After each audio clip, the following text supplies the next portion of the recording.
Maurice's inside shoulder to the outside, exactly where you want it, and Maurice just could not haul it in. Really nice play design there. After the Owls pick up a big-time third down conversion on the quarterback draw, Bobby appeared to be faking the quarterback draw and then threw a really nice ball, as Coach Ray said, up the left-hand sideline. However, Maurice Hampton unable to bring it in.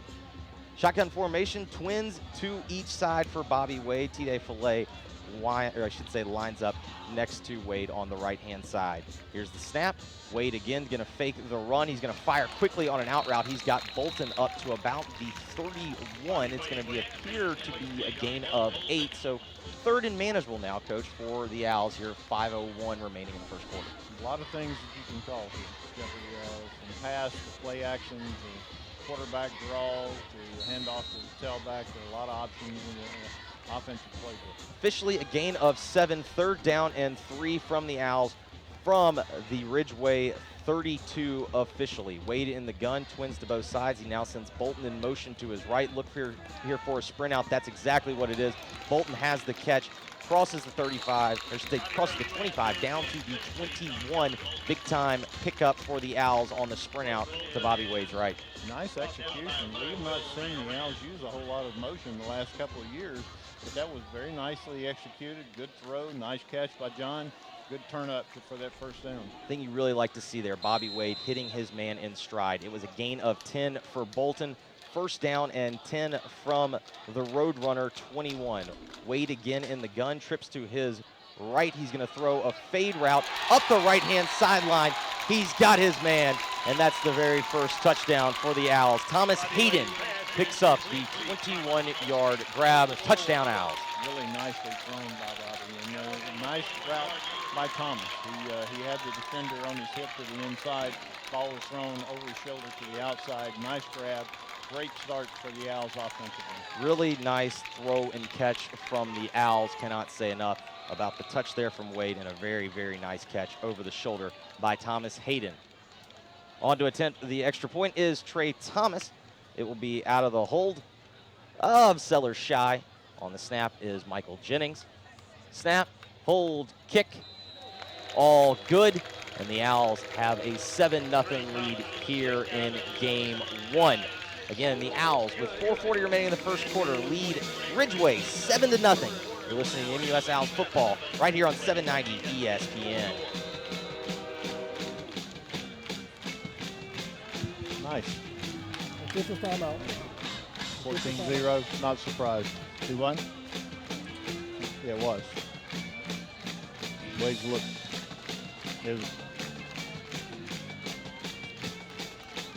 Grenada's going to quit scheduling people up here.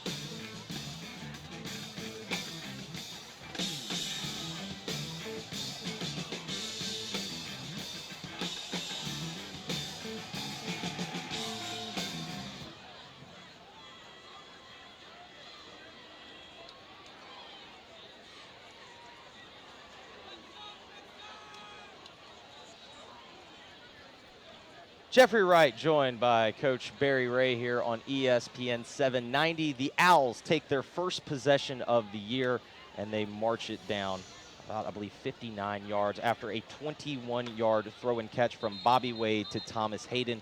Coach, it was a very, very well executed play by the Owls. It was. That was really pretty. Bobby faked very briefly to his left, sets his feet, throws it to the right, throws it where only Thomas can catch the ball. And Thomas separated from the defender in the end zone for the score. Trey Thomas will be on to kick it off for the Owls again. Of course, the trigger man on the other end of the field for the Roadrunners is Kendarius Taylor. Again, he had a nice return to open the game. Yeah, I'm going to try to keep the ball away from him if I'm picking it over here to the right side. Coach Alston's cardinal sin of kicking is kicking it in the middle of the field. Taylor, unfortunately, made the cardinal, or I should say Trey made the cardinal sin there of kicking it to Taylor in the middle of the field.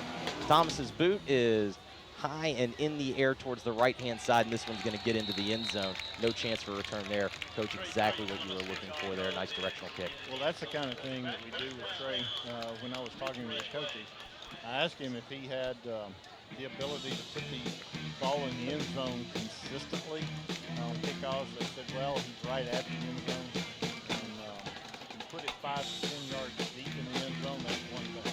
Trey might not get it there because he's directional kick for the way the Owls are going to go. The Roadrunners will take over 1st and 10 from their own 20-yard line. Quincy Casey returns at quarterback. I formation. He's got a tight end to his right, a receiver to each side. Under center, here is the snap to Casey. He fakes the toss sweep. He then fakes a counter coming underneath, and then he fires over the middle. He's got his tight end dragging. That's Robert Gillard across the field. A lot of action there, Coach, for a gain of 5, but certainly a pretty well-thrown ball there by Casey to Robert Gillard, the tight end. And not a bad first down call. They put themselves in 2nd and 5. Good tackle by John Bolton. The receiver had no opportunity to turn it up, but he was running a route that was about 5-6 yards deep and made the connection. Officially a gain of 6. It will be 2nd down and 4 for the Roadrunners. Whistles on the play. Can't tell if we have an equipment issue. That's what it appears to be, a equipment issue for the Roadrunners, as now we are set and back ready for play. Quincy Casey under center. He has a tight end to his right, I formation behind him, a receiver to each side. Under center, here comes the snap. Quick throw out to his right. He has Kendarius Taylor. Flag does fly. Taylor breaks a tackle. He's out now past the 35, down past the 40, all the way out to the 43 of Ridgeway. We're going to have to check the flag before we see whether or not that play will stand. It's going to be interesting to see. It looks like it may be against the Owls. They're going to get the ball out to their best player, and he is very dangerous. He's got a lot of speed. Safety Jordan Hayes that time on the stop. Illegal motion. He's in the game for What's the Bobby offense? Blake right now. So The official call is illegal shift. It did not appear. I would say from the blind eye, it looked like Quindarius Taylor did not get set before Quincy Casey snapped that ball. That appears to be the call. So that big play will be all for naught. It will remain 2nd down. 3:46 first quarter. MUS leads Ridgeway 7-0 here at Stokes Stadium. It will be 2nd down and officially 9 yards for the Roadrunners. Overall, Coach, not that bad. no, not bad at all. Ridgeway now has 2nd and long. That's a good thing for us. 2nd down and 9 here for the Roadrunners. Quincy Casey under center, fakes the toss sweep. He's got a nice counter play as he gives to Cameron Stansberry coming back across the right-hand side. That's a big gain out close to the 30-yard line. Let's see if the officials will give Ridgeway a first down. It appears it's going to be spotted just a yard short, and it's going to be 3rd down and 1. Nice execution that time on the little draw by Ridgeway. Pick up big gain, bring up 3rd and short. 3rd down and 1. Let's see if the Owls can make a big stop here with 3:14 remaining in the first quarter. Quincy Casey under center, fullback give. It is stacked up, and I do not think he got it. I think the Owls forced a big stop there. I think you're right. I mean, it takes something to run up the middle against this Owl defense. It's really, really stout, beginning with Joe Carter at nose guard, and then the inside linebacking core that we have. They're just truly outstanding. So no gain, that's going to bring up 4th down. No gain officially on the play. 4th down and 1 for the Roadrunners. They are going to actually get into the standard punt formation. We saw during their first drive, they tried more of kind of the short snap to what appears to be almost a quarterback in the shotgun and a quick little pooch punt. However, it was not effective. But we do have timeout on the field. We're going to take it with a quick break. We'll be back here to Stokes Stadium. It'll be 4th down and 1. 2:27. Owls lead here in the first quarter, 7-0 from Stokes Stadium.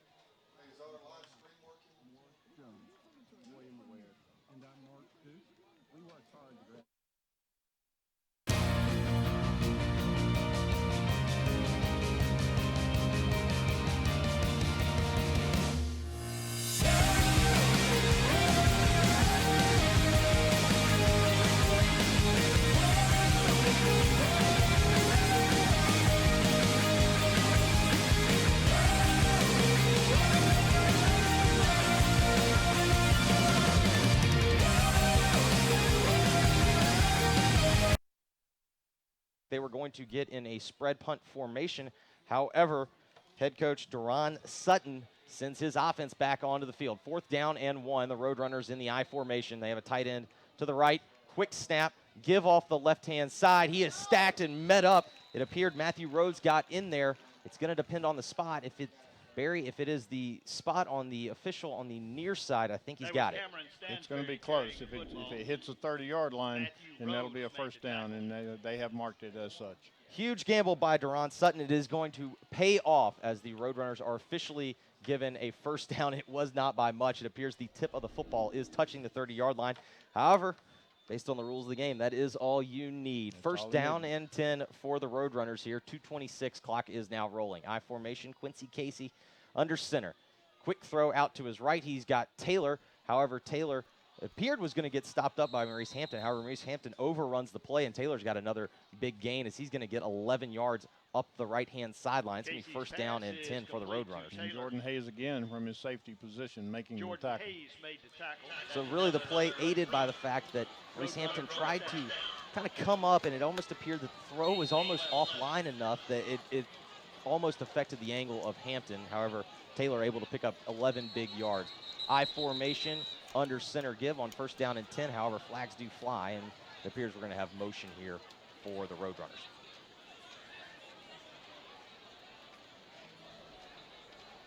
Pride snap. False start. Offense. Repeat first down. With the play being stopped, usually you can usually guess when whistles do blow, it will be offensive motion. That is exactly what it is going to be. It is a false start on Ridgeway, and so it'll be first and 15 for the Roadrunners. At this point in time, Ridgeway doesn't appear to be too phased by a 15-yard have to pick up. They've got good wide receivers. They've hit their tight end. Quarterback has shown some poise.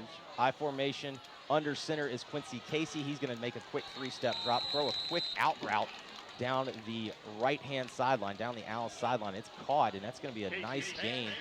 It appears to be a gain of about 7 yards, so that'll make it 2nd and 8 for the Roadrunners at their own 43. It's going to officially be 2nd and 8. Hunter Kennel now at inside linebacker with Dorian Hopkins. Matthew Rhodes getting a little bit of a breather. The Owls will play a lot of different players tonight. It is kind of warm, a little muggy, so we'll see a lot of different Owl bodies out there on the field. I formation for Quincy Casey as he gets under center.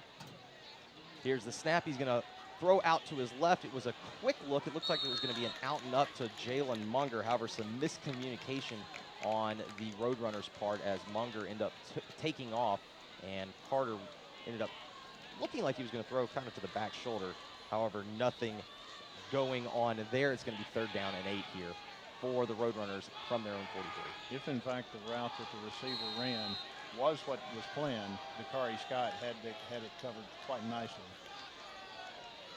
3rd down and 8 officially here from their own 43. The Roadrunners in the I formation. Quincy Casey, quick 3-step drop, throws off to his left. It was well covered by not only Buchanan Donovan, it was also well covered by Dakari Scott. Nothing doing there for the Roadrunners. 4th down. But Buchanan from his outside linebacker spot, he was just inches away from being able to get his hands on that. Really nicely played by the senior outside linebacker. Yeah, Quincy Casey thus far on the night really done a nice job throwing to the open man. That was, however, certainly that time he maybe predetermined that was where he was going to go with the football, but it was not the right read. 4th down and 8 for the Roadrunners in the deep punt formation, the standard shotgun. Here's a kind of a slower snap. Low kick from Quincy Casey. It's going to bounce at about the 36 of MUS. It's going to roll all the way down to about the 23. So while it certainly wasn't pretty, Coach, it was a pretty effective punt there. A very effective punt, and you're right. It wasn't pretty at all. But the Owls stayed away from it, which was exactly the right kind of thing to do. They did get the roll, so the Owls going to take the ball at about the 23-yard line. 1st down and 10. The Owls lead 7-0 with 1:04 remaining here in the first quarter, Stokes Stadium. Jeffrey Wright joined by Coach Barry Ray on the broadcast. We are pleased to have you here on ESPN 790 AM. Shotgun formation, Bobby Wade. He's got twins to each side. He's got T-Day Filet to his left from the gun. Wade calls for the snap. Zone read off the right-hand side. He is, however, met by T-Day Filet is met by just a host of road runners there at about the line of scrimmage. Let's see if maybe he's able to gain one. It looks like he's going to be stacked up for no gain, Coach. Not much running room inside. Ridgeway with their four-man front, making it tough for the Owls to move the ball on the ground inside. 2nd and 9 officially, gain of 1 for Filet. Shotgun rolls to his left, does Wade. He's got Bolton out in the left-hand flat. He's able to turn the corner, get past the 30, all the way out to the 35 on a play that looked like it was going to be pretty nondescript for the Owls. John Bolton able to pick up a solid gain, and the Owls are going to have 1st and 10. John showed really good quickness when he caught the ball. He caught it in stride, which always helps, and he turned the ball up nicely for a good 1st down pickup. Officially a gain of 11 from Wade to Bolton. Shotgun formation for Bobby Wade. He's got twins to each side, T-Day Filet to his right. Calls for the snap, zone read. He gives to Filet up the middle. Filet makes a man miss and able to get some tough yardage out across the 40. It's going to be almost a gain, at least a 5 there, Coach. That's a nice determined run by T-Day. He's got good speed. He's really physical, very strong young man. I'd like to see him have a little daylight to run the ball, but that was a nice determined run. Officially a gain of 6 for Filet. Could not agree with Coach Moore. A really, really nice run there from Filet. Shotgun formation for Wade. He's got twins to each side. Filet is next to him, and that is going to be the end of the first quarter. After 1 of play here at Stokes Stadium, the Owls lead the Ridgeway Roadrunners 7-0. You're listening to MUS Owls football right here on AM 790 ESPN.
Start of the 2nd quarter here from Stokes Stadium. Jeffrey Wright joined by Coach Barry Ray here on ESPN.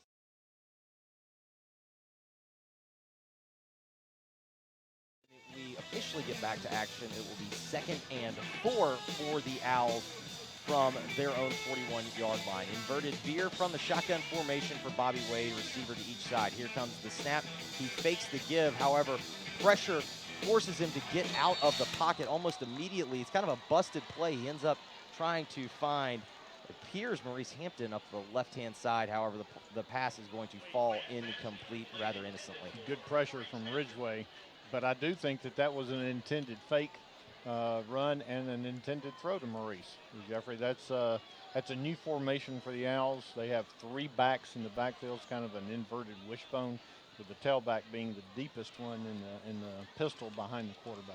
It's going to be 3rd down and 4 here from the Owls from their own 41-yard line as they lead 7-0 here in the 2nd quarter. Bobby Wade in the shotgun gives to Filet off the right-hand side. He's got room to work. He crosses the 45 out across the 50 down all the way to the Ridgeway 47. Coach, there was the play that you were looking for. T-Day Filet finally had some room to run. He did, and he did a nice job. Great job of blocking at the point of attack. That was Bays Webb and Anderson Horton on the right side of the offensive line. Really nicely done. T-Day, a nice run. Officially a gain of 12 for Filet. Twins to each side. Wade in the gun. Here comes the snap. He again is going to give to Filet up the middle. However, not much room to work. Filet kind of stacked up at about the 45. It appears to be a gain of 2. It'll be 2nd and 8 for the Owls. But, you know, those kind of things, while you gain 2 yards, it sets up play action pass, even a quarterback keep. We're going to have a lot of zone read, that run pass option that's a part of the Owl offense. Officially a gain of 2 for Filet. Wade is going to this time send trips to his right. He's got Maurice Hampton to his left. T.J. Filet also to his right. He is in the gun, standing at the 50-yard line. 2nd down and 8 for the Owls. Here's the snap to Wade. He looks left. He's going to fire to Hampton, who's got his man beat. A beautiful over-the-shoulder catch and throw all the way down to the 20-yard line. Outstanding throw and catch from the Owls there. For them to line up and try to play man coverage on Maurice is a pretty gutsy move. Maurice is fast enough and physical enough to get off the line and then run by the defender's back. Great throw by Wade. He puts it over the outside. Only Maurice could have gotten to the ball. That's a really nice throw and catch. Officially a gain of 25, 1st down and 10 for the Owls from the 20-yard line. Shotgun formation. Wade has got trips to his right. He gives to T.J. Filet on the kind of a little counter play from the Owls. Able to get all the way down to the 10-yard line. Really, really nice play design and nice execution by T.J. Filet on the cutback. Really good run. He was hit, but he kept his legs driving. He broke a tackle, picked up another 4 or 5 yards. That really nice drive for the Owls here, Jeffrey. Have to be impressed with the Owls. Almost, it seems like every single play, if it hasn't been a big play, it's been a play in which they haven't lost yardage. They've been constantly moving forward. 1st down and goal after the gain of 10 from Filet. 1st and goal from the 10. Wade in the gun. Gives to Filet up the left-hand side. He's got a little bit of a seam. Bounces across the 5. It appears his knee did go down there as he kind of appeared to slip closer towards the 2. However, the officials say the knee went down at the 5. It's going to be 2nd and goal from the 5-yard line. Again, nice blocking by the left side of the line that time. Barry Klug, Marcus Henderson, Stephen Christenberry is center. Nice run by T-Day to pick up 5. Al's going to stay in the gun here. 2nd and goal from the Ridgeway 5-yard line. 9:52, 2nd quarter. The Owls lead 7-0. Wade in the gun, calls for the snap. Quick pump to the left. He's got a slant flat. He's got Bolton in the flat. He secures the catch. Touchdown Owls. The Owls lead 13-0. Really nice job. John Bolton has proven himself to be a very good receiver from that inside receiver position, running flat routes. And John's really quick, proven to be very sure-handed. Kind of reminiscent of those smaller inside receivers that the New England Patriots use. Absolutely. Bolton with the 5th catch of the night. That is his 2nd touchdown of the night. The Owls lead 13-0 as Trey Thomas looks to make it 14-0 out of the hold of Seller Shy and the snap of Michael Jennings. Snap, hold, kick is blocked. However, yes, I was going to say, I thought in high school if the kick was blocked that the play was dead, but it certainly looked like there was going to be some confusion for a little bit. However, the Owls unable to convert on the extra point. 9:43 2nd quarter. After a 10-play, 77-yard touchdown drive, the Owls lead 7-0. You're listening to MUS Owls football right here on AMC 790. Or should I say AMC.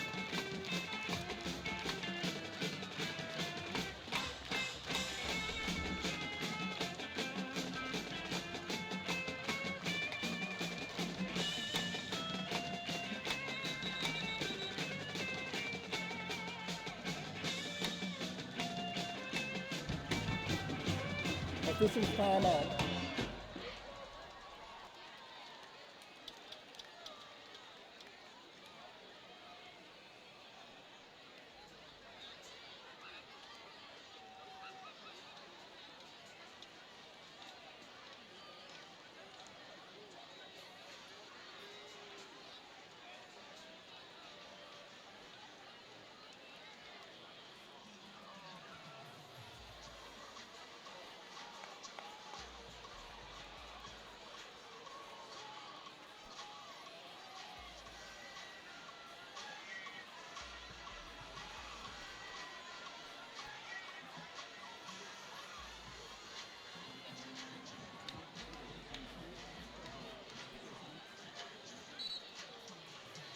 And we welcome you back to Stokes Stadium. Jeffrey Wright joined by Coach Barry Ray as the Owls lead 13-0, 9:43 remaining here in the 2nd quarter. I'd like to remind you also, brand new headmaster Pete Sanders is going to join us at halftime, so make sure you stick around for that part of the halftime broadcast.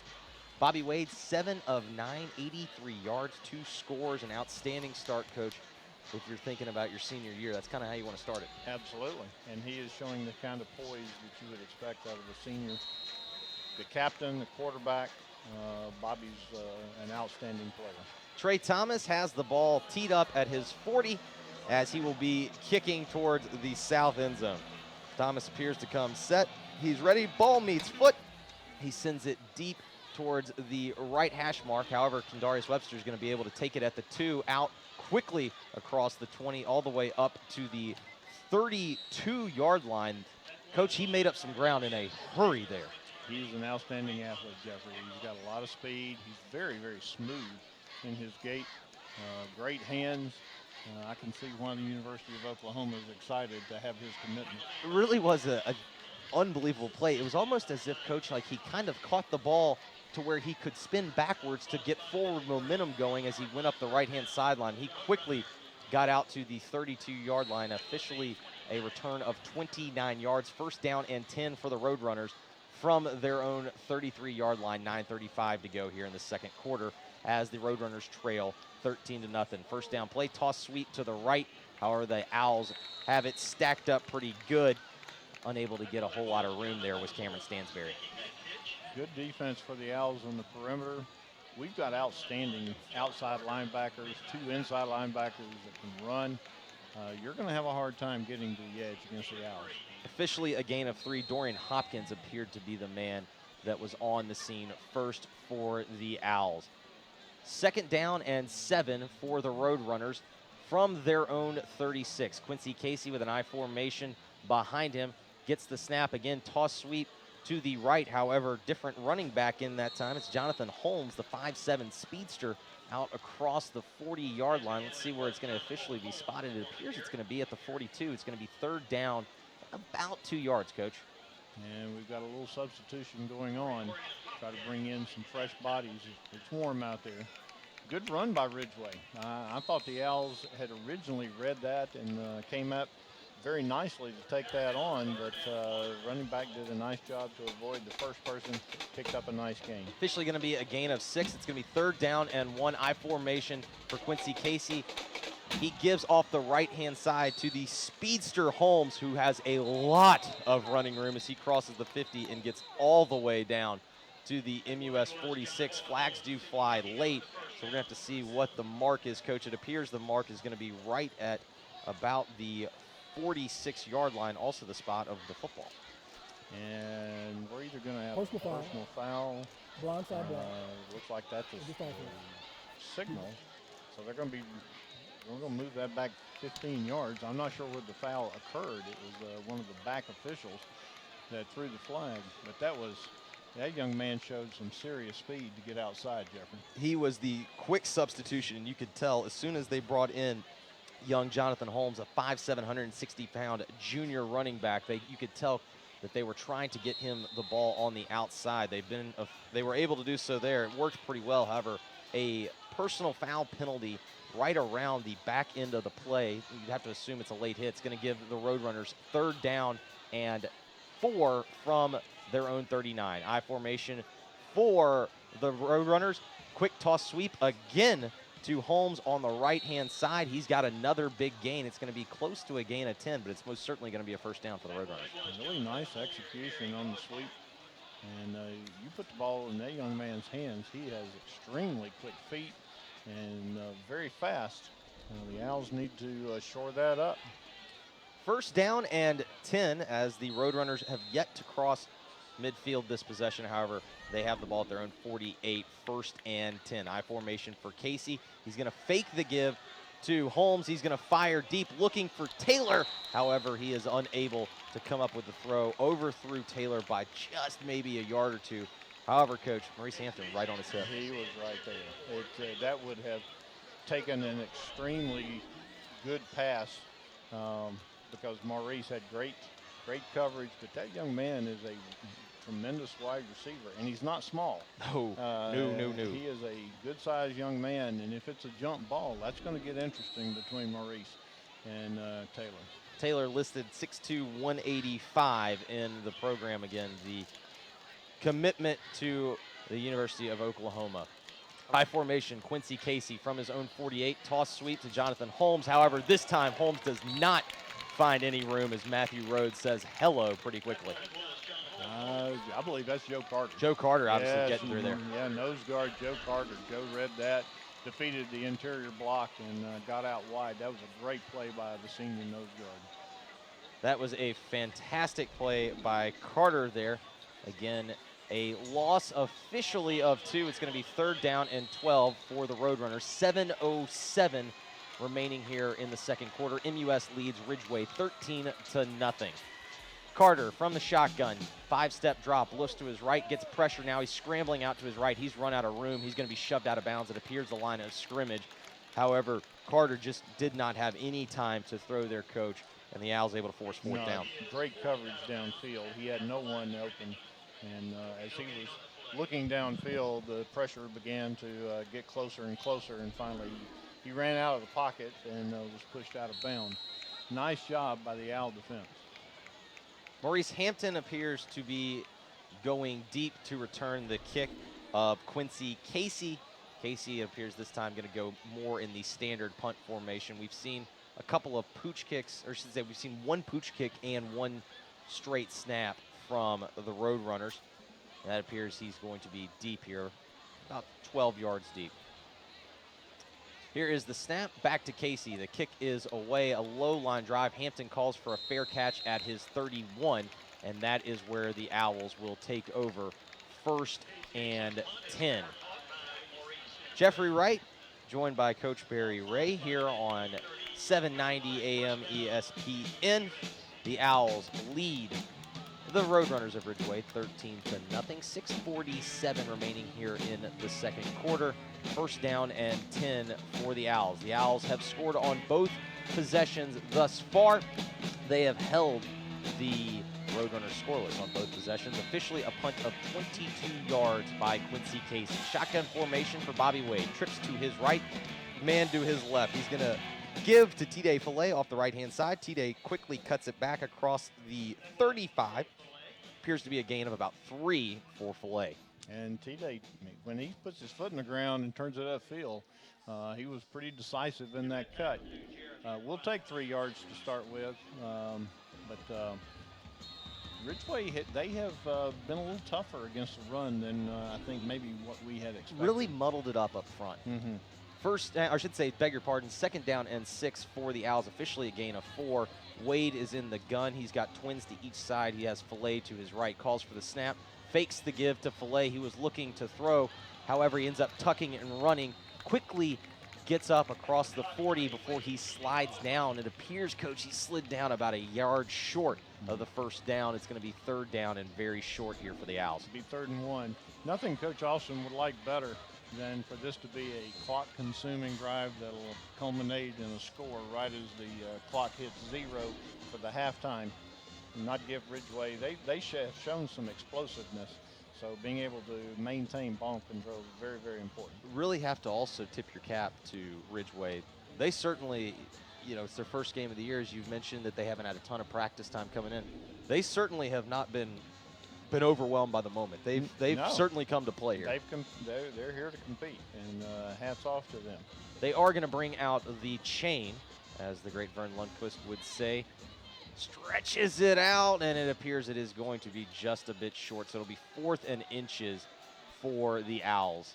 Again, quick reset for you here. MUS and Ridgeway live from Stokes Stadium here at the gorgeous campus of the Memphis University School. Jeffrey Wright, joined by Coach Barry Ray. The Owls lead 13-0. The Owls have taken both of their possessions and punched them in off of Bobby Wade to John Bolton. Touchdown grabs. Again, it's going to be 3rd down and just inches. Houston set. That is the very full backfield for the Owls. They got all the big uglies up front. Short backfield. Wade under center. Calls for the snap. He's going to sneak it. Hit almost immediately. However, he didn't have much to gain, and it does appear that according to the line judge on the near side that Wade got a full yard, so it appears that the Owls are going to have 1st down and 10. And they do officially have 1st and 10 as the official comes in to move the chains. First down and 10 for the Owls. 5:32 remaining here in the second quarter with the clock running. The Owls have it at their own 43. First short yardage play for the Owls, Coach. Wasn't pretty, but it was effective. Well, that's probably the most basic short yardage play in football is quarterback sneak. Shotgun formation for Wade. He's got two men to each side. T-Day Filet to his left. He calls for the snap. Here it comes. He's going to sprint out to the left. He's got Bolton out in the flat. He puts his foot in the ground, quickly tried to get up. Really nice move there by Bolton as he almost appeared to stop at full speed, unable to avoid the tackler. However, he's going to pick up at least 6 there. And I think John had every intention of trying to spin back to the inside. He's been effective at making that catch and trying to turn the corner. This time, I think he intended to try to spin it back. Officially a gain of 6 from Wade to Bolton. Trips to Wade's right. He's got a man to his left. He also has T-Day Filet right next to his left shoulder. He's going to give to Filet up the right-hand side. Filet puts his foot in the ground, tries to get north and south. He crosses the 50, gets out to about the 48, but Coach, it appears he's going to be about a yard short. Yeah, he's going to bring up a 3rd and 1. Again, though, a very nice determined run because T-Day was hit pretty much at the line of scrimmage, yet he was able to drive forward to bring up a 3rd and 4. Officially a gain of 3 for Filet. It is going to be 3rd down and 1 for the Owls. Houston set. Again, that is all of the big uglies up front. The 2 backs very close to Wade, about 2 yards behind him as Wade goes under center. Wade calls for the snap, barks out the signals. He was going to try to sneak it. He ends up kind of trying to do kind of the move that you would also see so very often where the quarterback kind of looks like he's going to go up the middle and then he tries to go out wide right. However, the penetration for the Roadrunner stacks that up, and Wade's going to probably lose a yard there, Coach. Yeah, that wasn't as effective as we would have liked. We had Dorian Hopkins lined up with T-Day in the backfield. Looked like Bobby was trying to follow Dorian. We'll see what the Owls do on this 4th down. Reminded me of Colton Neal. Very much that you would see that. However, Wade unable to convert. 4th down and 1. The Owls going to go for it. Wade tries it again up the left-hand side. This time he's got a wall and he's got some room. He's across the 40, across the 35, out across the 30. Flag flies at the 31-yard line. Wade's got a big gainer. We're going to have to check the flag.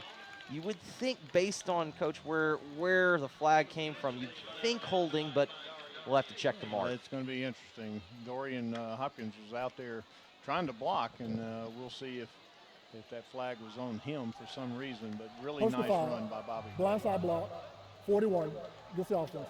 So it is officially going to be what appeared to be a chop block, I believe, if I heard that correctly from our official. It was on Dorian Hopkins. We're going to have to see where the mark takes it back. It was a personal foul, so it is a 15-yard penalty. Will that be from the original spot? It almost appears that is where they're going to be marching it back from. No, I think that's from the that's where they're setting the ball. Okay. So it looks like, I think they ought to measure this because I'm not sure that that's not a 1st down, but it's 4th and inches anyway, the way that they've got it. Coach Austin's going to call timeout. He is going to call timeout. We are going to take it with him. When we come back, we will set the scene for you. It appears it's going to be 4th down and just inches for the Owls when we return. 3:12 remaining. The Owls lead 13-0 here in the second quarter on ESPN 790 AM.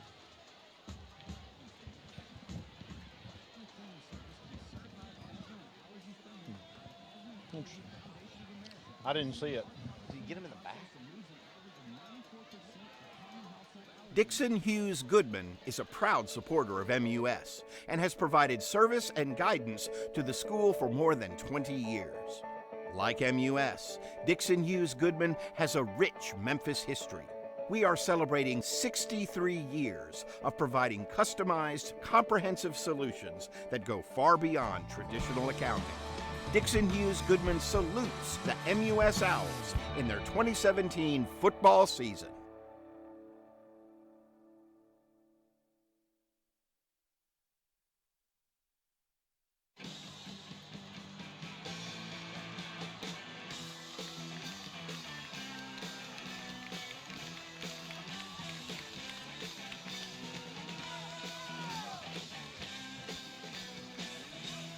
Jeffrey Wright with Coach Barry Ray here at Stokes Stadium. It is going to be 4th and inches again for the Owls. Bobby Wade had a big gainer on a kind of a quarterback keeper up the left-hand side in which he faked the quarterback sneak. However, a personal foul has set the stage here with 4th and short from the Ridgeway 47. Long snap count from Wade. Almost appears a no snap, no play. However, here comes the snap. This time a little bit later, he crosses what appeared to be the line to gain all the way down almost to the 45-yard line. Kind of a nice play there from the Owls, Coach. You could tell that maybe perhaps Ridgeway was jumping the snap a little bit earlier on the short yardage stuff. However, Wade takes a little bit longer, able to find a little seam up the right-hand side, first down 10. Yeah, good discipline on the part of the offensive line to hold in for that long count. They were hoping to get Ridgeway to jump, but nice execution on that. Good drive off the ball by the line, and good pickup of a first down. First down and 10 for the Owls from the Ridgeway 39. Bobby Wade has trips to his right. He's got Maurice Hampton to his left, as well as T-Day Fillet. Fakes to Fillet, throws to Hampton up the left-hand side. Another outstanding catch and throw from the Owls. Big gainer. It appears to be about a gain of 20 down to the Ridgeway 19. Coach, that's been a play that's been pretty effective for the Owls. And I think it's there anytime that we want to do it because they're trying to play Maurice 101.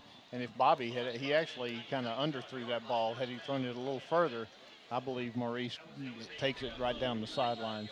I don't see anyone on Ridgeway's team that can cover him man-to-man out wide. Correction, a gain of 25 down to the Ridgeway 19. First down and 10 for the Owls. 2:41 remaining second quarter as they lead 13-0. Trips to his right. Here comes the shotgun snap. Wade gives to Fillet up the left-hand side, makes a man miss, crosses the 10. He's down, reaching for the goal line, and he's going to cross it. It's going to be a touchdown for the Owls as they now lead 19-0, 2:32 remaining. I'm really proud for T-Day. That was a great run. He broke a couple of tackles.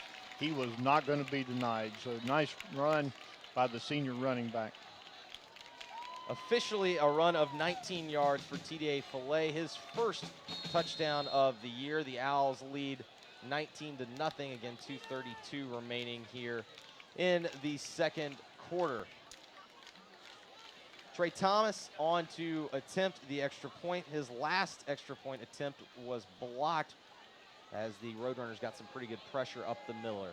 Sellers Shy is the man to put it on the tee. Here comes the snap, here comes the hold.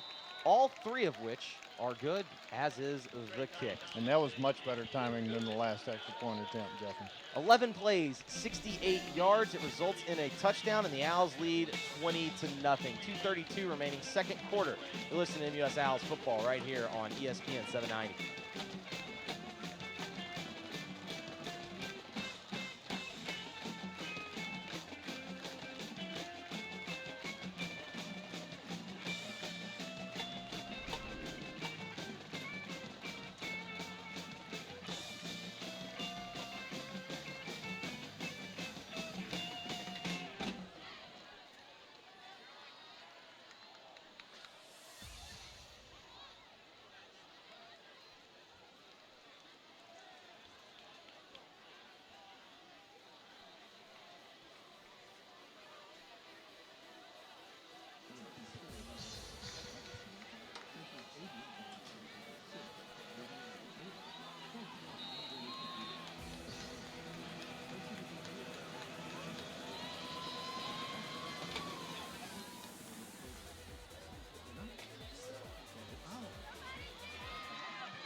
Trey Thomas's kick is secured by Kadarius Webster at the 10. We apologize, we missed the last play. He gets a big gainer. Took the ball at the 10, able to completely reverse his field, get all the way out across their own 42. It appears the ball is going to be at the 43. It's a gain of 36. Coach, another nice return from Kadarius Taylor. Yeah, I don't know what you have to do to keep the ball away from him, but whatever it is, they need to determine that at halftime because that young man is a dangerous player with the ball in his hands. Owls lead 20-0, 2:23 remaining here in the first half. I formation for Quincy Casey. He fakes the toss sweep, looking for his tight end over the middle. Ball is nearly intercepted by the Owls. However, it falls harmlessly to the turf. It'll be 2nd and 10 for the Roadrunners. That time the linebackers got a nice drop, and Dorian Hopkins was right there in the path of the ball. Would have been nice to have seen Dorian come down with that one. 2nd down and 10 for the Roadrunners. Quincy Casey in I formation. He's got a tight end to his right. He's going to give off the left to Cameron Stansberry. Stansberry finds, I should say off the right, I beg your pardon. Stansberry finds some pretty good room. He's out across the 50 all the way down near the 1st down marker. It's going to be, it's going to be officially a gain of 10. It will be 1st down and 10 for the Roadrunners. And Ridgeway has found some running room on the Owl left defensive side. They are running kind of it was partially a sweep, partially a power play with a lead fullback, and they have something working. I formation again for Casey. He gives off that exact same side to Stansberry. Stansberry puts his foot in the ground, crosses the 45, gets down near the 40, I beg your pardon, near the 43 of MUS, and flags have now officially been thrown in the air. We'll have to see what that is. It seems like it's going to be a late hit, Coach, on someone. I'm not sure, a late flag. Personal foul. Defense. It is a personal foul. It is a late hit on the Owls officially, and that's going to put the Roadrunners deep into MUS territory as the 15 yards will be tacked on from the end of the run. That's going to place the ball all the way down at the MUS 28. Pretty good opportunity here for the Roadrunners as they trail 20-0 with 1:53 remaining here in the 1st half. One thing I've noticed, Jeffrey, Matthew Rhodes not in the game. He's over here on the sideline with ice on his shoulder. Hunter Kendall now playing inside linebacker with Hopkins. I formation from Casey. He fakes that toss sweep. Here comes the running back Stansberry on the counter all the way down near the 20-yard line. That's going to be close to a gain of 8. Another really nice running play here for the Roadrunners, this time utilizing the counter. I formation, 2nd down and short 3.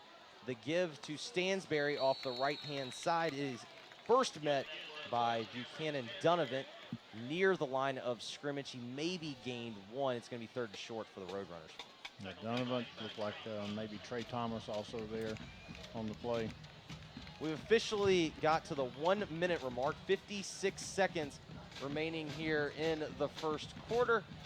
The Owls lead 20-0. Ridgeway with the ball at the MUS 20, 3rd down and short. Toss sweep to the right. Jonathan Holmes makes a man miss. He's able to slip past the 21, or should say past the 20, all the way down past the 1st down marker. Gets down all the way to the 12-yard line. Big pickup for the Roadrunners here as they now are moving closer and closer to the goal line, trying to really make this game a little bit closer. And that was nearly a great defensive play by John Ross Swain. Tailback able to break the tackle though. 1st down and 10 from the 12. Quick throw from Quincy Casey. Tried to catch the Owls napping as he was looking for Taylor up the right-hand sideline, trying to get a quick touchdown throw. However, the throw out of the reach of Taylor, and it will fall harmlessly to the turf. It'll be 2nd down and 10, officially from the 13-yard line. 29 seconds remaining here in the 1st half. Sophomore Robert Dickinson now lining up on the inside at the linebacker position with Hopkins. A lot of different bodies on the part of the Owls, cycling in and out. 2nd down and 10 from the MUS 13. Quincy Casey in the I formation, long snap count. Fakes the toss sweep, fakes the counter. However, he's unable to escape pressure. He was trying to go for a big-time play action pass. However, Buchanan Donovan appeared, was able to get there first. Big-time stop, big-time loss there for the Owls. It's officially going to be a loss of, I believe, 11 yards, Coach. Yeah, Trey Thomas from his in position. Donovan brought pressure from the outside, and they met at the quarterback on a play action pass. Nice defense. Officially a loss of 9. Quick time out on the field. We're going to reset it with you. Again, 23 seconds remaining here in the 2nd quarter. Jeffrey Wright right here bringing you the action with Coach Barry Ray. The Owls lead 20-0. The Owls have had it 3 times, Coach. They've been able to score 3 times. The Roadrunners getting it for their 3rd time of the game, attempting to score. However, the Owls when the moment has called, the Owls have been able to meet the call thus far. They've had some big defensive plays to help keep Ridgeway in some third and long positions. Again, I think Ridgeway has some dangerous players if they can get the ball in their hands. They have shown the ability to run the ball, particularly to their right, our defensive left. This will be a big play for the Owl defense. Kendarius Taylor is going to be the single set man to the, I should say, the Ridgeway side of the field. It is the east end. Shotgun formation for Quincy Casey. He's got trips to his left. He's going to throw an underneath route as 17, Jalen Monger is going to make that grab underneath. However, he's going to be well short after about a gain of 5 with 16 seconds left. It's going to be 4th down and close to 15 yards, Coach. We'll see where officially they spot it. Really nice job defensively on the discipline angle for the Owls. Buchanan Donovan was all over that. Made a nice tackle to bring the receiver down. Really well played.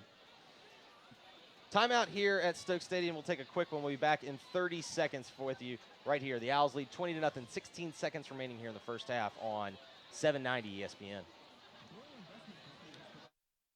Print smart, scan smart, work smart with XMC Smart Technology. XMC, Xerox Authorized Sales Agent, can show you how to outsmart the competition through better cost control, higher security, increased productivity, and added convenience for you. Today's professionals need to operate beyond office walls and 9-to-5 schedules. Xerox offers fully integrated mobile cloud-based solutions, and XMC can show you how to save 30% on managed print. Outsmart the competition today. Call XMC or visit xmcinc.com.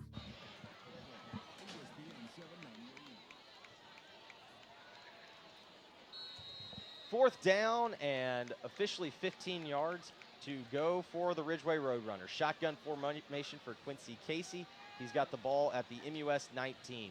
3-step drop from the gun. He's looking to his right. So Taylor fires a post pass over the middle, off the hands of John Bolton, nearly intercepted. However, really probably would have been a moot point, Coach. It appeared the ball was probably going to come out either way to about the 20-yard line. Yeah, I think the best thing that could have happened right there. Not that John didn't want that interception. I'm sure from a statistical standpoint, he would have loved to have had that. In fairness to John, the first time he's been thrown to in the end zone, he hasn't actually made the catch. So you think that he probably want to keep up the good idea of, if I'm in the end zone, the ball's in the air, I need to catch it. John has had a really good offensive night. 10 seconds remaining here in the first half. I'd like to remind you that brand new headmaster Pete Sanders is going to join us here on the broadcast at halftime. As the Owls come out, it appears they are going to be extremely pleased with the 20-0 lead here, as it appears that the Owls will take a knee and send it to the half. Wade under center, and that is exactly what he's going to do as he quickly takes a knee. That will do it for the first half here from Stokes Stadium. The Owls lead 20-0 over the Roadrunners of Ridgeway. When we come back at the half, we're going to speak with Pete Saunders. After that, we'll take a look at the numbers as well as get you set for the second half. Stick around. You're listening to MUS Owls football right here on ESPN 790. When you're on solid ground, you can take the leap. When you feel safe and sound, you can make some noise. When you have people you trust, you can leave your worries behind. Safety features that help protect you. A reputation for treating you right. You and your money will feel right at home. Check out our latest offer at ftb.com/150bonus. Dixon Hughes Goodman is a proud supporter of MUS and has provided service and guidance to the school for more than 20 years. Like MUS, Dixon Hughes Goodman has a rich Memphis history. We are celebrating 63 years of providing customized, comprehensive solutions that go far beyond traditional accounting. Dixon Hughes Goodman salutes the MUS Owls in their 2017 football season.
Halftime here from Stokes Stadium. Jeffrey Wright and Coach Barry Ray on the broadcast as the Owls have opened the night in pretty terrific fashion. They lead 20-0 here over the Roadrunners of Ridgeway. We're going to give you all the numbers when we come back in a little bit. However, we are now pleased to welcome on the man that has taken over the headmaster role here at the Memphis University School, Pete Sanders. Pete, thank you so much for joining us.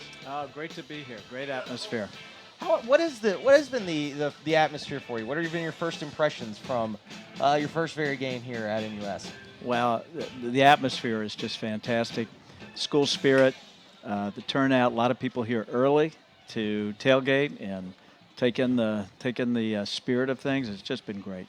Week 1 officially on the job, got into Friday, got the first coat and tie experience for all the boys. How was week 1 for you? Oh, it was great. And I've been here. We moved here, my wife and I, June 10th. So we had a really nice summer to get to know the lay of the land, get to know the people at the school. And to be honest with you, I was ready to have the students on board and get into a rhythm. It was just a great week. What is it about MUS that made you decide, hey, this is the right spot for me, this is where I really want to be? Well, there's a number of factors. As I told the students on Monday at convocation, this is a school I've known of, and it has a well-deserved local reputation, but what a lot of people don't realize is it has a great national reputation. So when MUS came into the picture for me, it of course interested me, and as I got to know the school better, I realized this is a special place. I'm a graduate of an all-boys school with an honor code, rigorous curriculum. There's just so much that I recognize from my own experience. I felt that this was coming full circle for me. What do you think it is about the boys' school experience from an educational standpoint? What do you think makes that such a pivotal? Because I myself, I'm a graduate from here, but I do really feel like that was a very paramount aspect of my education, the fact that it was a boys' school.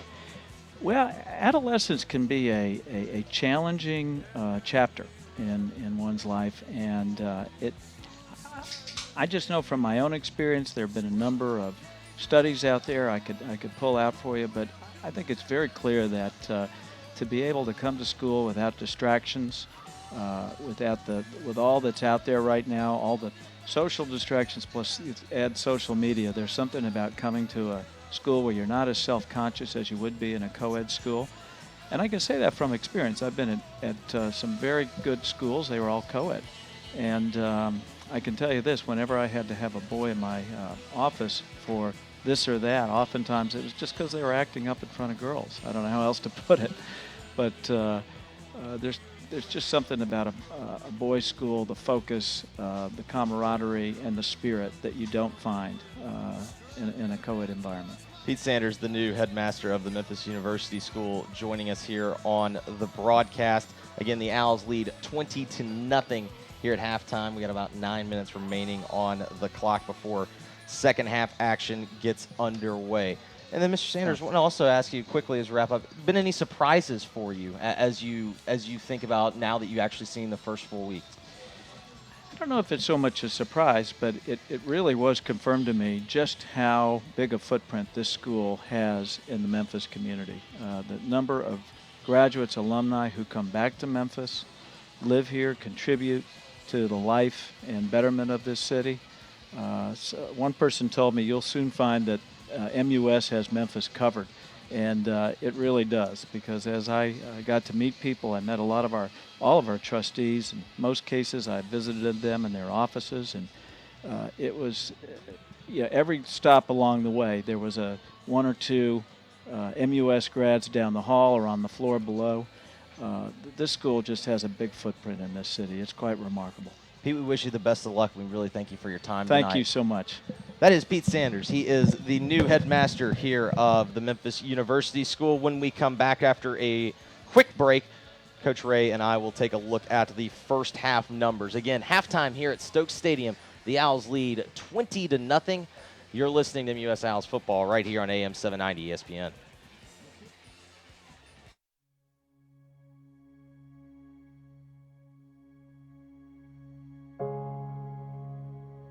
I am a product of liberal arts education.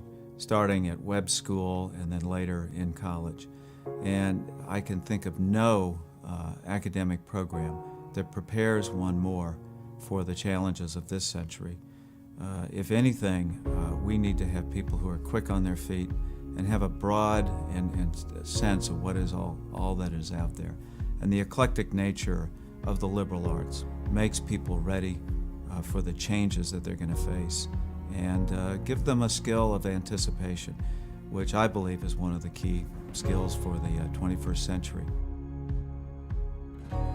Education molds the entire person, and a school develops a student's intellectual ability, aesthetic sense, athletic skills, but more than anything else, a student's moral and ethical development.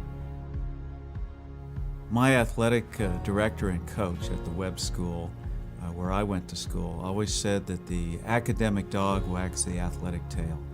So the key to balance is to put academics at the top, but also find space for the outlet of the arts and athletics. My experience as a teacher is at the heart of what I do. Developing a technique in the classroom, working on lessons, seeing results out of students was something that was quite satisfying to me in the classroom. But it's played out heavily into my role as an administrator and in leading teachers and overseeing an academic program where the students are at the center. Without that experience in the classroom, it's hard to imagine how I could do my job. It's really at the core of my being. I've learned a lot from my students in the classroom and in athletics because I've been a coach for many years as well. I think what stands out to me, especially at independent schools, is how the student who perhaps on paper is average can do above average things. And I've seen that academically, but also athletically. And there's nothing more satisfying than to see the smallest boy on the football team make a big play. It's just as satisfying as seeing that average student become an above average student at the end of the year. When parents know what's going on with their sons, when teachers and parents are in communication, good things happen. And it's important to be plugged in, to be aware, to be supportive of your son. But at the same time, with each year, you need to pull back just a little bit, because remember that a big part of the process going on here is preparing your son for adulthood. So with each year, let go a little bit, stay involved, stay interested, but be ready for that moment when the diploma is handed off and it's time to go off to college. That'll be tough, but that's part of it. My contact with parents, alumni, students, and faculty has been overwhelmingly positive and affirming. It's quite obvious to me that this school is not only respected and held in high regard, but it is seen as something very important in people's lives. It's a special place. Making a mistake, and Ridgeway made mistakes, and the Owl defense kind of helped them make some of those mistakes. But they're dangerous. Ridgeway has a lot of speed. They have a lot of speed in their backfield, their running backs. I think the quarterback has actually played better than I had anticipated because they had a really good senior quarterback last year. This young man has done a pretty nice job. He's got good talent on the outside, particularly with Kendarius Taylor. But for me, the most dangerous thing of the night is when the Owls score and we have to kick off to Taylor. He has really shown that he is a talented return man. There's no question about it. Almost every single time he touches the ball in those situations and he has some space to work, it's almost a scary thought if you're a defender. You hold your breath because he's faster than everybody on the Owl coverage team, with maybe the exception of Maurice. And Maurice is coming, the advantage goes to the returner because he knows where he's going. He makes the cut and puts the defender on a real island, and that's really hard. We've got to find a way. I mean, we obviously want to score more points, and we've got to find a way to get the ball out of his hands if we possibly can when we kick the ball off. And then as we turn our attention to the second half, Coach, I know your eyes are always going to be on the offensive line. while the Owls had some good numbers, 16 carries, 88 yards, able to get 5.5 a carry, it almost felt like there were a couple of big pops there, but overall, I got to think that you'd like to see maybe the Owls line opening up a few more holes consistently. Well, there were 1, 2, 8, 2, 3, 6. So you did have, there was some movement at times, but Ridgeway did a nice job. They were in a 4-man front. This is an inexperienced MUS offensive line, although I think they have the talent to be a pretty good one. I think this is going to go a long way toward helping them in their development. But, they have done a nice job when we've needed to open a hole, and either Wade or Filet have done a very nice job of taking advantage of those holes and getting the ball upfield. Again, the Owls lead 20-0 over Ridgeway here at halftime at Stokes Stadium. When we come back in 60 seconds, we'll have the second half kickoff. The Owls will receive the second half kickoff when we come back. You're listening to MUS Owls football right here on AM 790 ESPN.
And we welcome you back here to Stokes Stadium as the MUS Owls lead Ridgeway 20-0 here, as we are now just moments away from starting the second half. Coach, they've added an extra 3 minutes onto the halftime clock. The Owls have come out. It appears that some of the Owls are going to kind of loosen up a bit. Ridgeway also going through their calisthenics as well. It appears most of their team kind of loosening up a bit. Again, as we turn our attention to the second half, the Owls with a 20-0 lead. Obviously, the things that you have to like from the first half, the Owls had the ball 3 times, and they were able to punch it in 3 times. And I think to get the ball to start the second half and possibly put some more points on the board will be a key toward the second half, Jeffrey. I think Coach Austin would like nothing better than to have a nice return, get a good solid field position to start their offensive series, and then see the execution. They found some things offensively that worked really well. We had the short out routes to John Bolton, the inside receiver. We had the go routes to both of the outside receivers, Thomas Hayden catching a touchdown pass on a go route, Maurice Hampton obviously a threat on when he runs his go route. So the passing game, we have found success there. Rushing the ball, I think you're quite right. Coach Austin would love to see some more consistency running the ball. But T-Day has proven himself to be a very good back. He ran hard. That touchdown run he had, he broke a couple of tackles. He was not to be denied to get the ball in the end zone, and was really excited to have that touchdown. So start second half, get good field position on a return, good solid return, and then take advantage and put more points on the board. That is the goal to start the second half. Going to take a quick 60-second break. We'll be back with the second half kickoff right here from Stokes Stadium. MUS Owls football on ESPN 790.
Jeffrey Wright, joined by Coach Barry Ray here at Stokes Stadium. The Owls lead 20-0.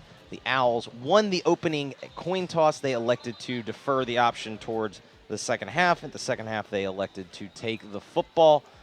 Coach, we're just seconds away from getting things started here in the second half. Any update on the injury front? Looks like Matthew Rose may have a sprained shoulder. Does not appear that anything is broken. We will not see him the remainder of the game. It is not that imperative that Matthew is in. There are good players who have stepped up to take that position and play in his stead, so we will not see Matthew. Like to see him get healthy. This is a tough road that the Owls have through the rest of the season. There's some really good opponents on the horizon. However, at least preliminary reports indicate that was good news, that yes, just a strain. However, glad to hear that at least at first nothing broken. We will continue to hope the best for young Matthew Rhodes. Maurice Hampton and Thomas Hayden are going to be back deep for the Owls. They are standing at the 10-yard line, respectively. Hayden is on the far side if you're at the home press box, and Maurice is on the near side. Mr. Do-It-All, Kendarius Taylor, going to be the man to boot it away straight on. Kick it is taken by number 25. Miss Jonathan Whitehead, backup tailback. Jonathan Whitehead takes it and crosses the 40. He's out to about the 41-yard line of MUS. It's going to be first down and 10 for the Owls. Looks like they're going to spot it officially at the 42, and that is where the Owls will start the second half. Okay. Part one of our design for the second half just happened. The Owls get good, solid field position to start this drive. Check one on Coach Ray's things that he wants to see to start the second half. Jonathan Whitehead officially a 12-yard gain on the kickoff return.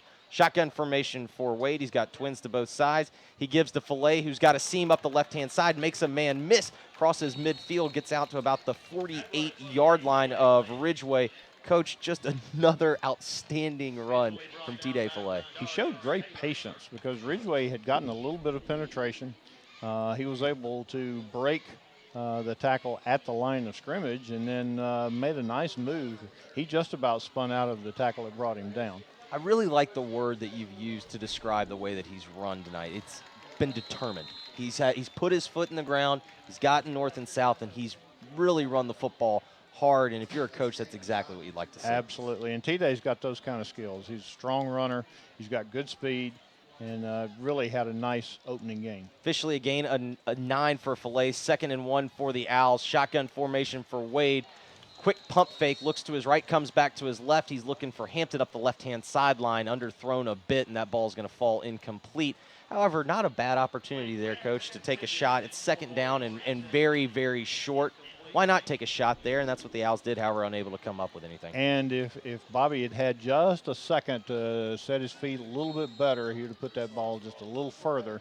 And I think Maurice would have run under the ball. It was a little underthrown. Nice defensive play by the Ridgeway defender. Whistles and a quick timeout. MUS, 11:01 here, third quarter. The Owls lead 20-0. Third down and 1. Going to take a quick break. When we come back, it'll be third down and short from the Ridgeway 48 when we come back here on AM 790 ESPN.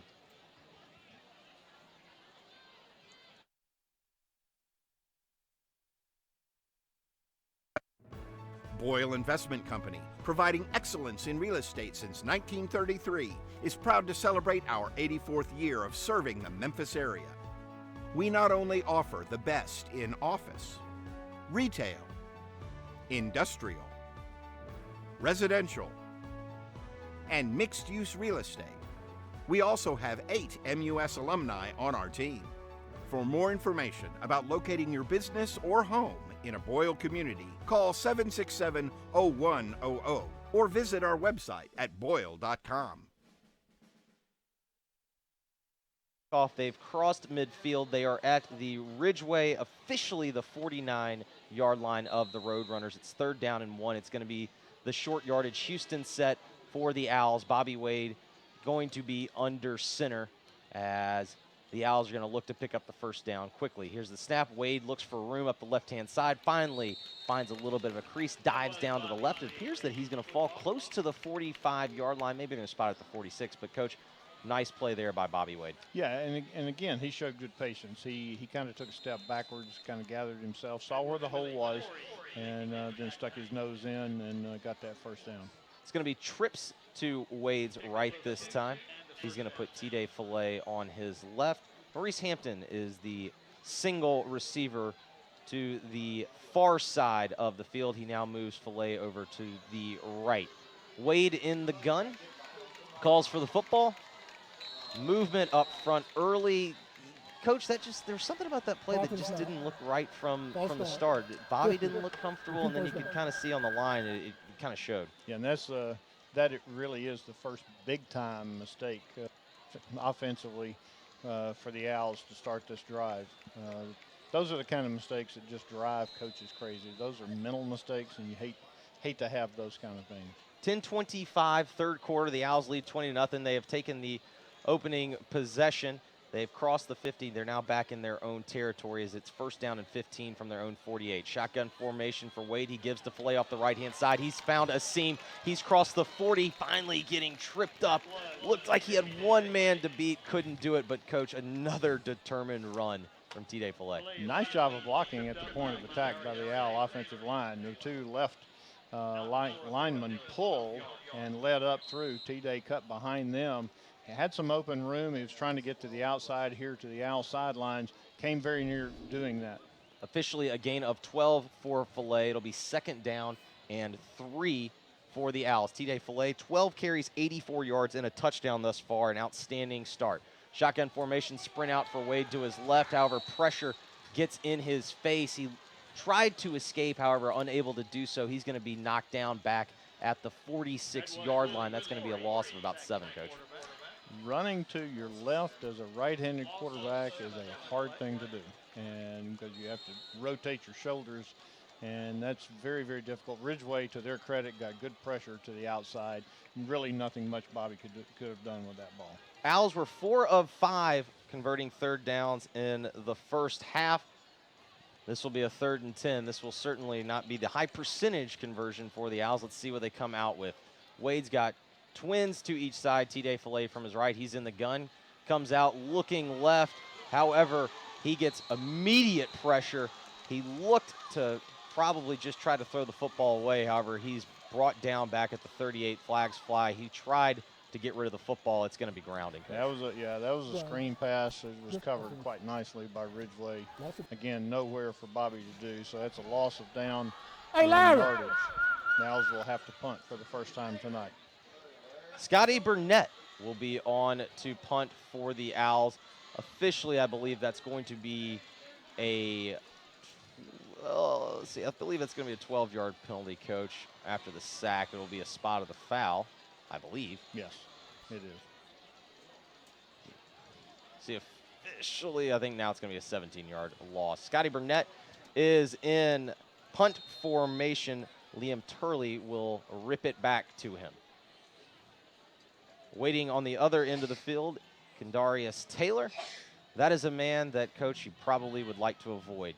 Taylor's boot is a directional kick to the right-hand side. Nice hanging kick. It's taken by Taylor at his 27-yard line. Owls with fantastic punt coverage.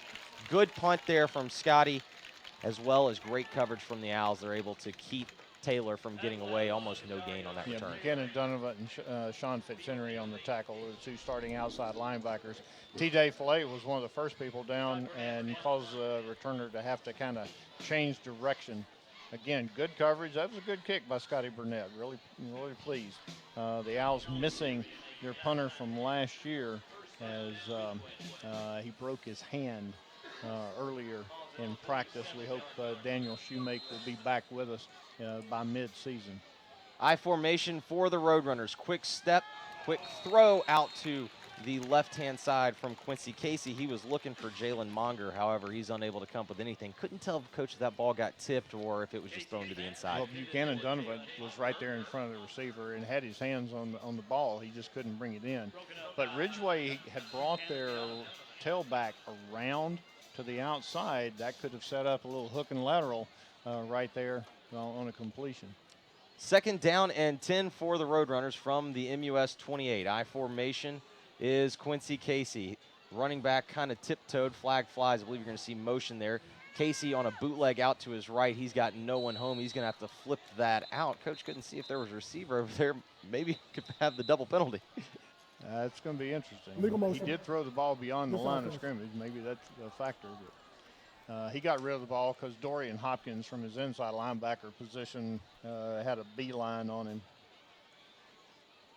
It appears that perhaps maybe there are going to be 2 fouls. It looks like the Owls are, as the officials are looking over at the MUS coaching staff, it certainly appears that we're going to have multiple fouls. Let's see if we can get the word.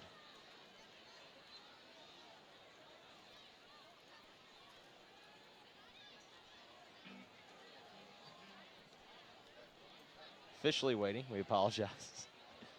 Really haven't seen this.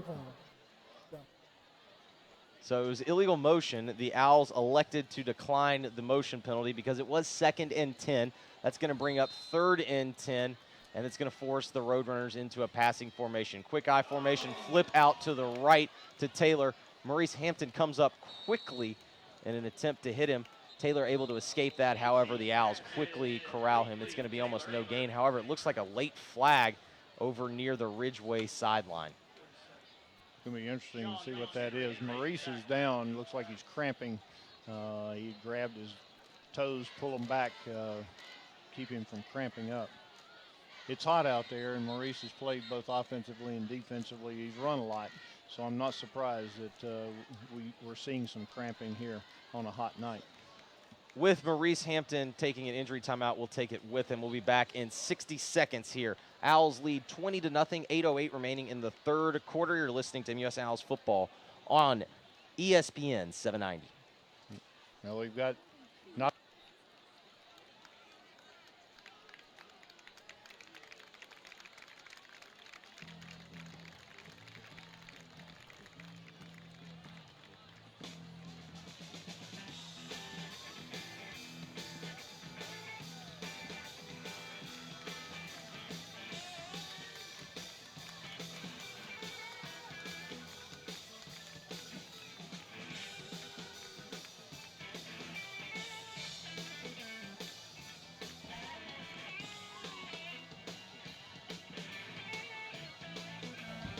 After the play, personal foul against the offense. 4th down.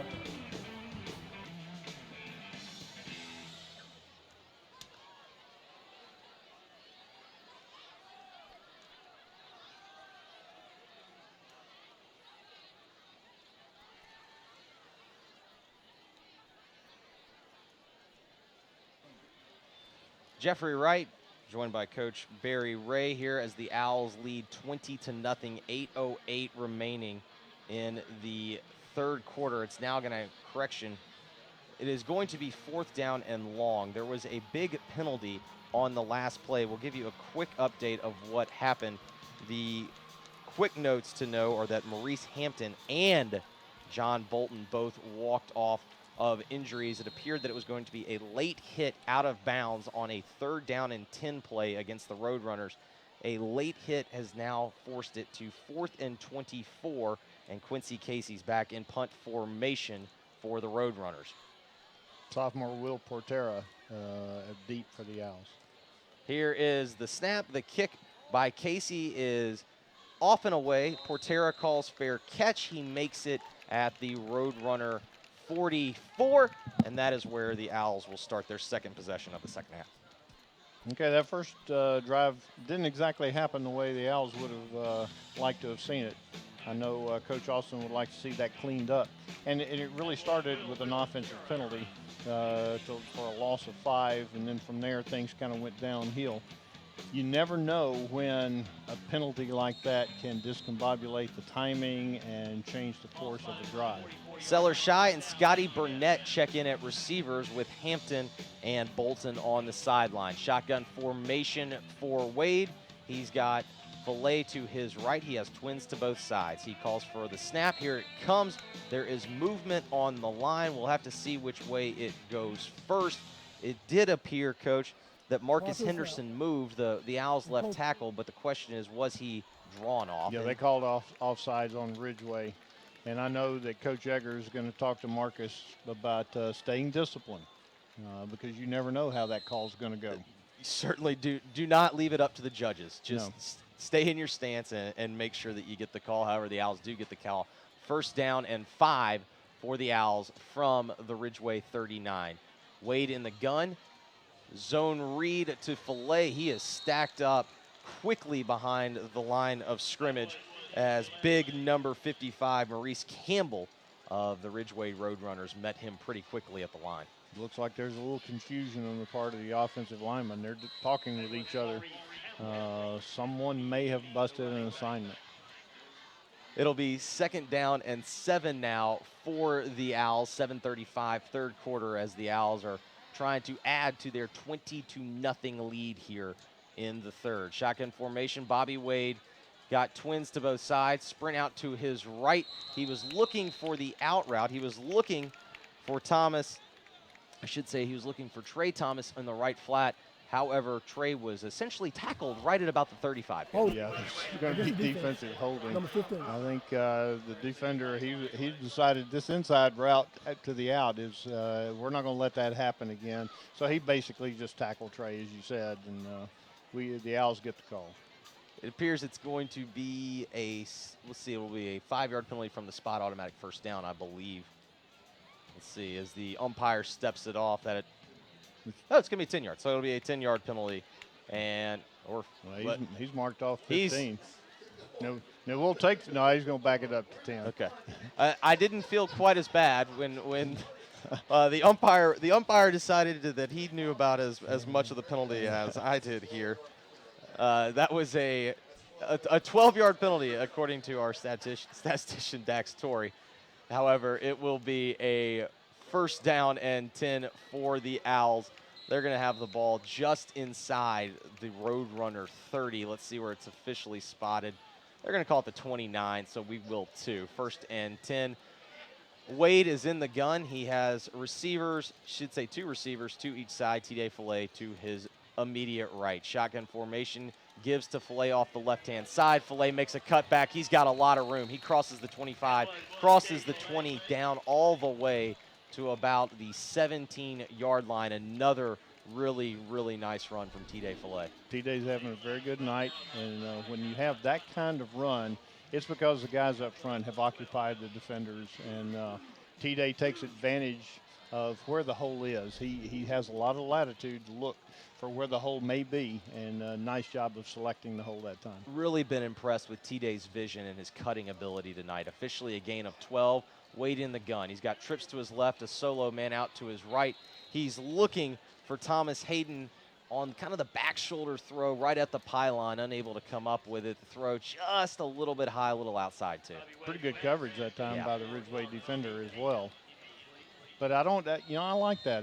Bobby's trying to distribute the ball to different people here, and Thomas is a big, sure-handed target. So Elijah good Conley attempt on the coverage there of Hayden. Shotgun formation from Wade, gives to Filet. Filet's got a big-time hole. He's down all the way to the 5, reaching for the goal line. Really tough run, and it's going to be another Owls touchdown. The Owls lead 26-0 as T.J. Filet picks up his 2nd touchdown of the night. Hits a 17-yarder.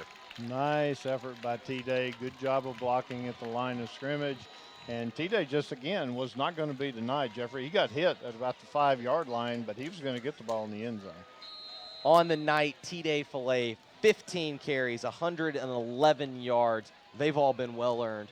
2 scores for Filet. Trey Thomas is going to be on to try to make this a 27-0 lead for the Owls. Out of the hole to Seller-Shy. Snap, hold, kick. All good. It's 27-0. And after a 6-play, 44-yard drive, the Owls have taken a 27-0 lead. 6:41 remaining third quarter. The Owls lead 27-0 over Ridgeway. You're listening to MUS Football right here on AM 790 ESPN.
Pooch kick by Trey Thomas as he's trying to keep it away from the ever-dangerous Kendarius Taylor.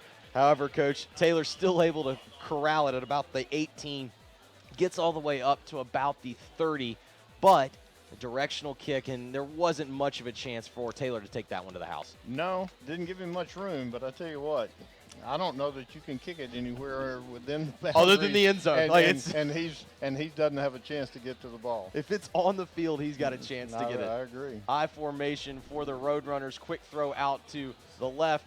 Quincy Casey has got Jalen Monger. He's got a nice gain as he crosses the 40, crosses the 45 out to about the Roadrunner 46. That's going to be a gain of about 15 yards on the catch and throw from Quincy Casey to Jalen Monger. And now Dorian Hopkins has gone down with a cramp. The way he was grabbing at his leg, you can tell that was a cramp. Meant to have it in the pregame notes. We didn't get to it, Coach, but I was going to ask your thoughts on the fact that the Owls now do have guys that are, a lot of guys that are going both ways. You knew the night was going to be humid. You knew it was going to be pretty hot. The turf, obviously, we know can certainly get pretty hot down there. It retains heat. You know, the guys have worked hard, and I think they have hydrated well. At least it's been preached to them that they need to hydrate well. But in game situation where you've got adrenaline flowing and it's an emotional type situation, you're going to burn more energy, you're going to expend more energy, and the chances of cramping do go up, particularly for these two-way players.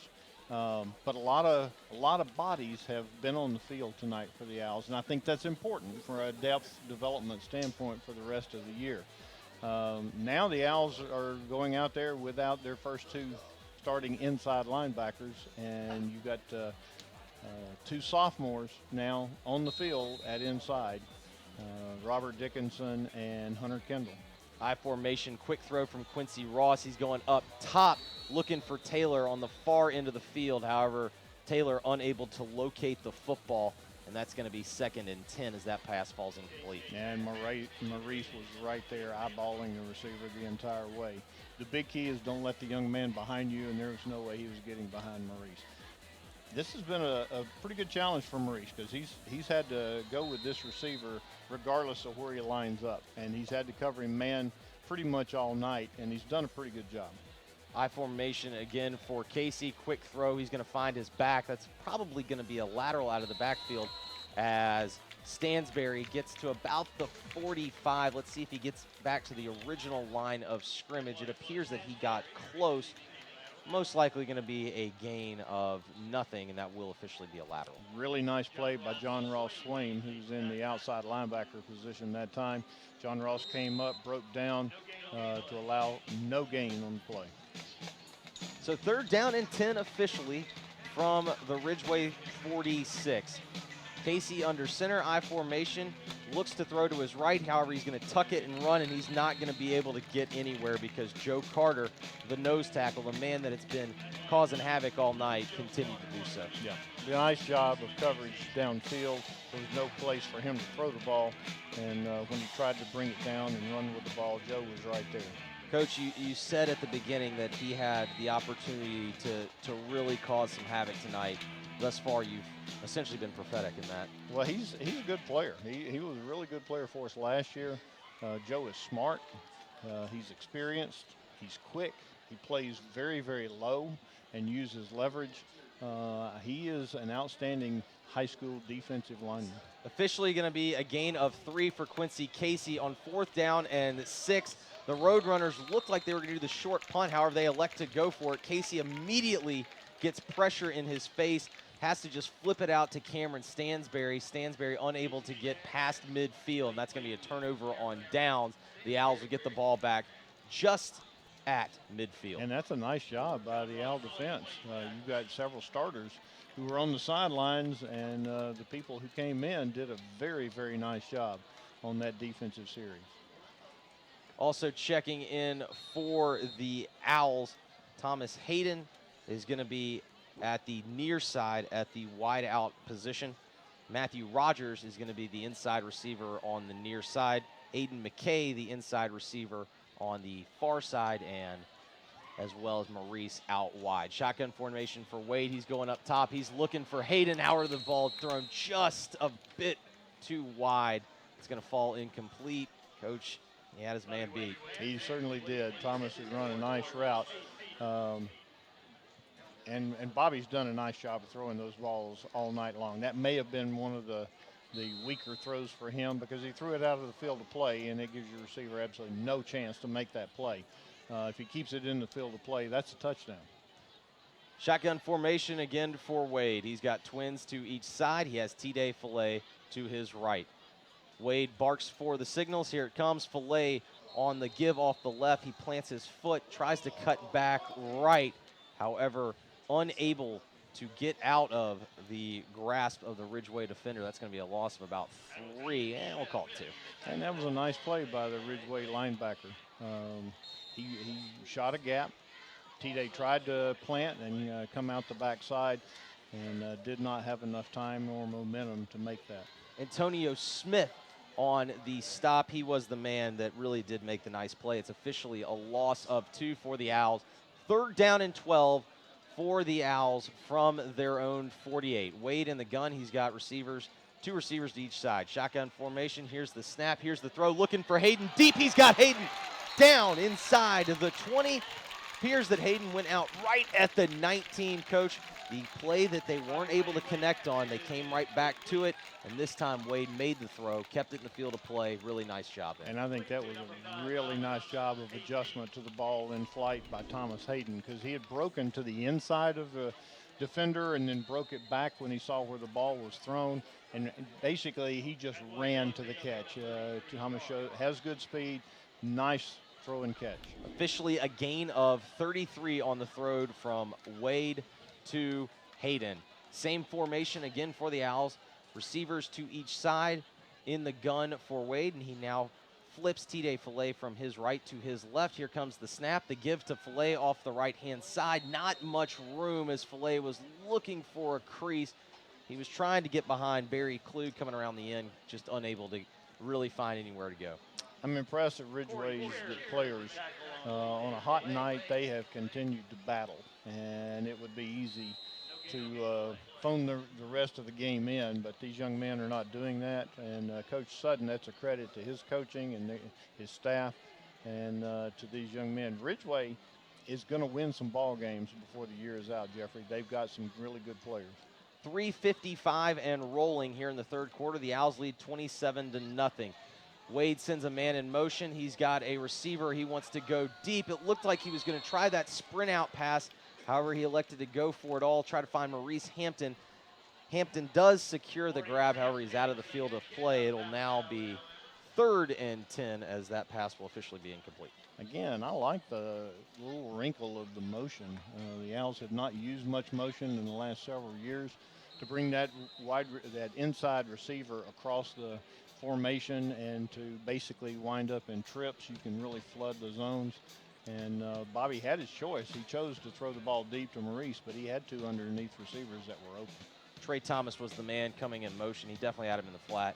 Wade elected to try to deliver the knockout punch. Shotgun formation, long snap count. I believe Bobby was able to draw the Roadrunners off sides. That's going to be a quick 5 yards. And now that 3rd and 10 becomes 3rd and 5.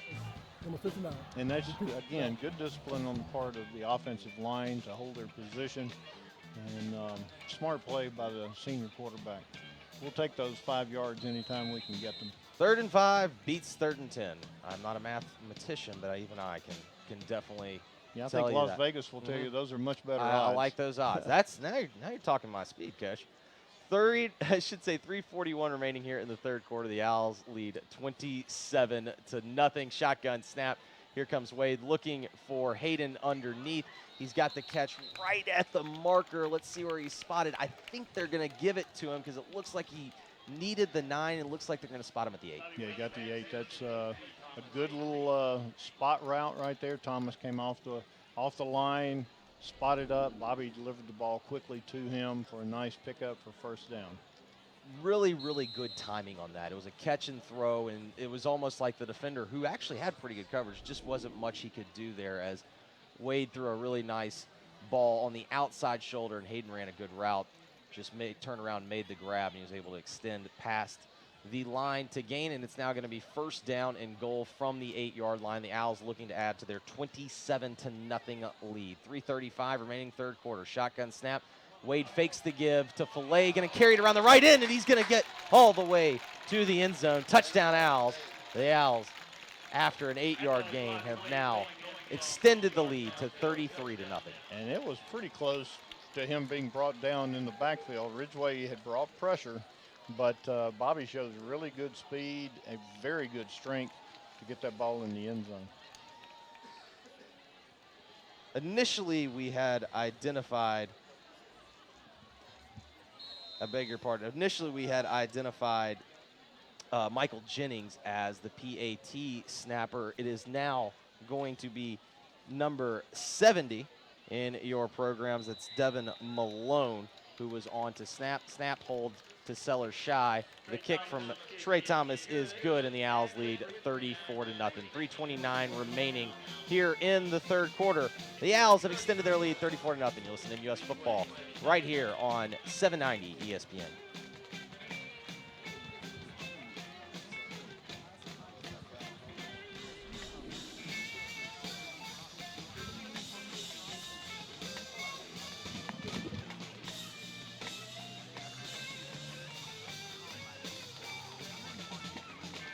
You mean for a running clock, Mr.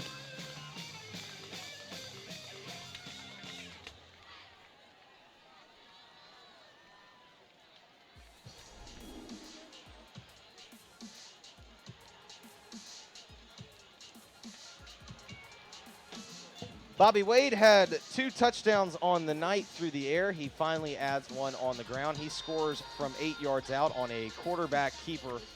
Trey Thomas added the extra point, and the Owls now with 3:29 remaining in the third quarter lead over the Ridgeway Roadrunners, 34-0. Trey Thomas in a pooch kicking stance as he has the ball teed up at the 40. He's just trying to avoid Kendarius Taylor. He does avoid Taylor this time. However, Jonathan Holmes going to get it at about the 24. He's able to go all the way across the field, gets past the 30, close to the 40, out possibly past the 40. Now they're going to spot him at the 39 as he went out of bounds. But Jonathan Holmes, the speedster running back, 5'7", 160, he showed those wheels as well as there. That's one of your picker poisons. Yes. I mean, I'm glad Taylor didn't have the ball in his hands. And I think I'd rather Holmes have it. But they have some really dangerous weapons that they can use. It's like when you watch a Rams game and Tavon Austin's on the field. On a field full of fast guys, he's noticeably faster. So that's when you realize that the guy's got great wheels. 17-yard return officially by Jonathan Holmes. It will be first down and 10 for the Roadrunners from their own 39-yard line. Quincy Casey in the gun. He's got trips to his left. He's going to run a quarterback draw. He gets past the 40, stretches out to about the 42. Looks like it's going to be a gain of 3. Got a man down in the backfield, however. With the man down, it is a Ridgeway offensive lineman, it appears.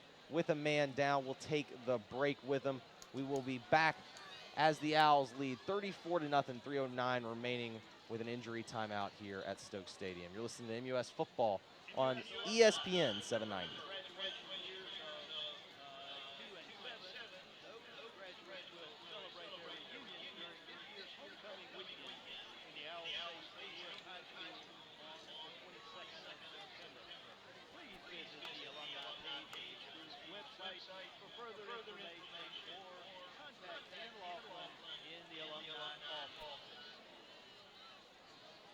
Also, parents be sure to mark your calendar for Parent School Day on Wednesday, September the 13th. This will be a field holiday for your son.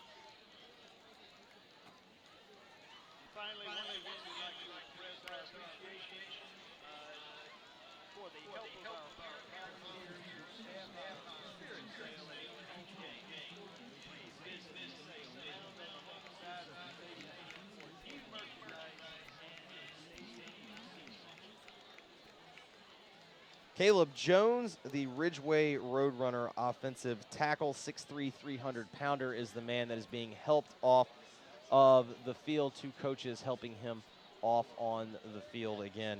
Caleb Jones, the left tackle, is officially out. He will be replaced by Jordan Smith, 6'2", 315-pound sophomore. Again, shotgun formation for Quincy Casey as he picked up 4 yards on a quarterback draw on first down. He gets the snap, quickly fires, looking for Taylor on a slant.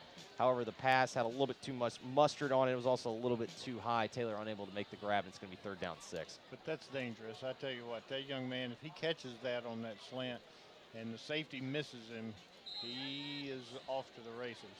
As we've seen tonight, he is able to make a guy miss. And certainly on that, he had a full head of steam. He was coming all the way across the defense, and he certainly had an opportunity for a big play. However, Quincy Casey unable to make the throw. Shotgun formation, trips left, single to his right, looking for Taylor, fires on a stick route at the 50. It appeared that the ball was dropped. We had one official trying to spot it, and I believe the near side official is making sure that it was ruled incomplete. We've got one official marking 4th down and another official The marking. ball's coming back. And now they'll bring it back. Yeah, the umpire, he rightly. Yes. That called ball clearly hit the incomplete. turf. Well, the young man got sandwiched. Yes. Maurice hit him from one side. One of the linebackers, I believe that was Hunter Kendall, that may have hit him from the other side. And that was a hard ball to hold on to when you get hit by those 2 young men. 4th down and 6 from their own 43. Ridgeway going to go for it. Shotgun formation, trips left, firing on a slant is Quincy Casey. He finds number 29. That's Robert Gillard. That's his tight end. He found him on a slant out across the 50 down to the Owl 46. A big pickup there of 10 yards on 4th down, and the Roadrunners keep the drive alive. That was a nice throw and catch. Officially a gain of 11. Casey again in the shotgun. This time he gives to Cameron Stansberry across the right-hand side. Stansberry got a nice gain of about 5 yards as he works his way down to about the 41 of the Owls, and it'll be about 2nd and 5 with 1:53 remaining here in the 3rd quarter, and the Owls leading 34-0. Devin Malone now playing nose guard. Will West at one defensive end. Looks like we've got Bentley Greenfield at the other defensive end. So a lot of substitutions now for the Owls. Officially a gain of 5, as it will be 2nd and 5 for the Roadrunners as they trail 34-0. 1:52 again remaining here in the 3rd quarter. The Roadrunners looking to get on the board for the first time tonight. Trips to the left, single to the right for Quincy Casey. He is in the gun, and he's got Cameron Stansberry to his right. Shotgun formation, 5-step drop, looking deep, looking for Taylor. Hampton on the coverage, and he's able to break up and save a big play. Nice throw from Quincy Casey. Good route from Kendarius Taylor, but better coverage by Maurice Hampton. I think you're correct on all accounts. Quarterback put the ball in a great position. Receiver had run a nice route. Maurice was right there stride for stride with him to break that up. That was a good football play all the way around. Yeah, you saw Quincy Casey after the fall fell, or I should say the ball fell to the turf. You could see him kind of pounding his fist on the turf. He knew that was a chance for a big play, unable to connect. Trips again to the left, shotgun formation for Casey, single to his right. Calling for the snap, here it comes. Quick 3-step drop, looking for a stick route. He's got Gillard across the 40, close to now reaching to the 35. It's going to be, appears to be enough for the first down. That was a nice little gain of 6 yards. Nice throw and catch from the Roadrunners, and it appears that they will have the first down. Really nice job. They're very slowly and methodically working their way downfield, making the plays that they've got to make. Again, a lot of substitutions on the defensive side for the Owls. 2 receivers to each side for Casey. Shotgun formation. He looks right now. He feels some pressure, comes back to his left. He's able to find Jalen Monger all the way across the 25, I should say down to the 25. That appears it's going to be a gain of 11. That's going to be good enough for another first down for the Roadrunners. Owls making some wholesale substitutions on the defensive front, and now it appears that the Owls are going to take a timeout. You could tell that they were kind of reeling a little bit here, and we're going to take it with them. 1:03 remaining here in the third quarter. MUS leads Ridgeway 34-0. You're listening to Owls football on ESPN 790.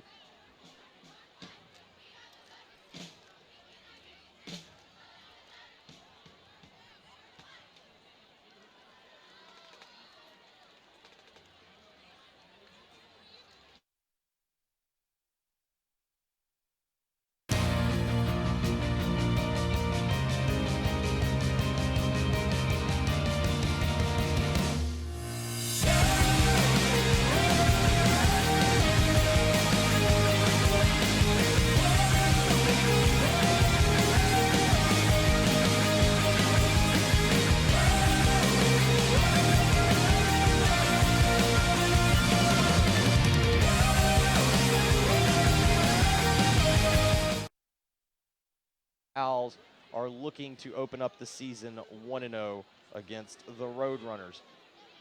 First down and 10 yards to go for the Roadrunners. They've marched the ball all the way down to the 25-yard line of the Owls. It's going to be first down and 10.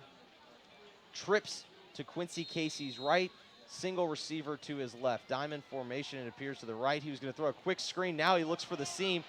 Receiver Jalen Monger didn't get his head around. It was a good throw. It was right on the money. It was going to be a big play. Monger didn't get his head around. The ball batted in the air, and it falls harmlessly to the ground, but there was an opportunity, it looks like, for the Owls to make a big pick. It was close. If the ball had been just a little closer to him, I think Bobby Wade may have been able to get that one. But you're right. The quarterback delivered the ball very nicely on time to the receiver, and he just could not bring it in.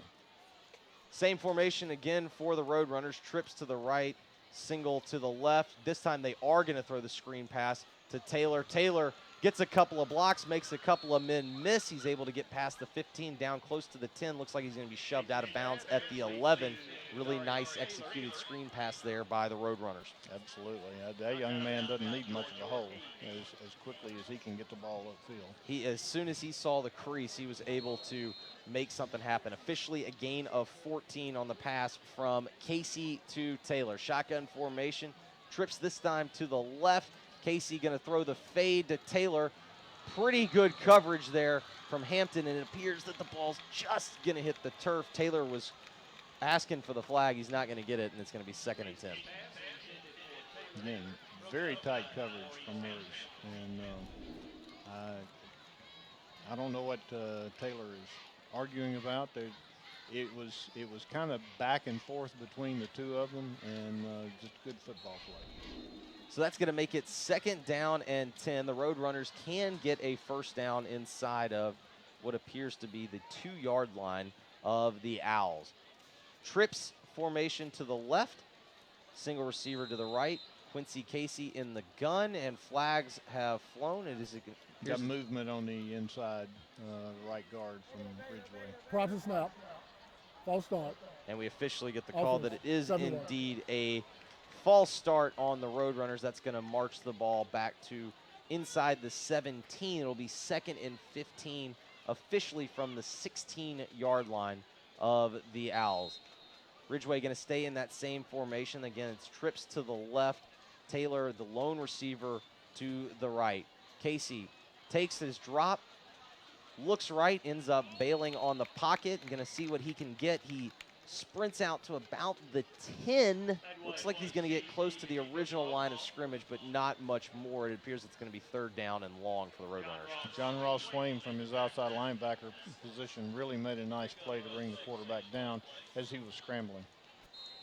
So officially it is going to be a gain of 6 for Quincy Casey, and it will be 3rd down and 9 from the MUS 10. Again, the Roadrunners can get a first down inside of the 2-yard line. Shotgun snap, slant pass to Taylor. It is caught, reaching for the goal line, and getting in is Kendarius Taylor, and the Roadrunners are on the board. Nice drive by Ridgeway. They made the plays they had to make to get the ball downfield.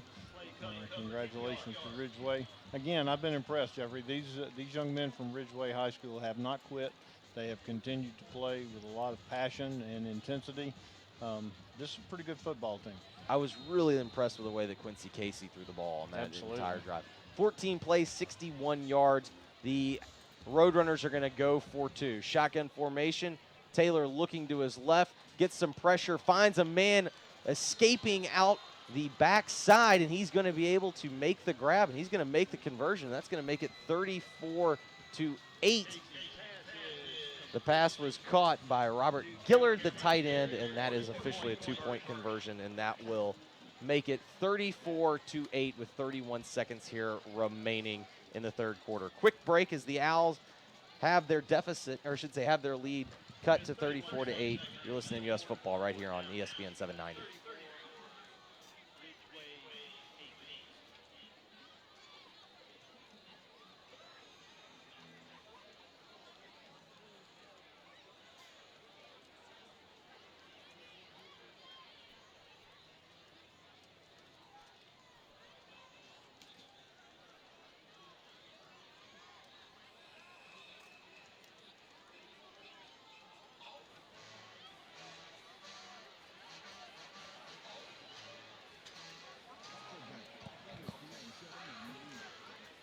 14 plays, 61 yards, and also included in that is a 2-point conversion.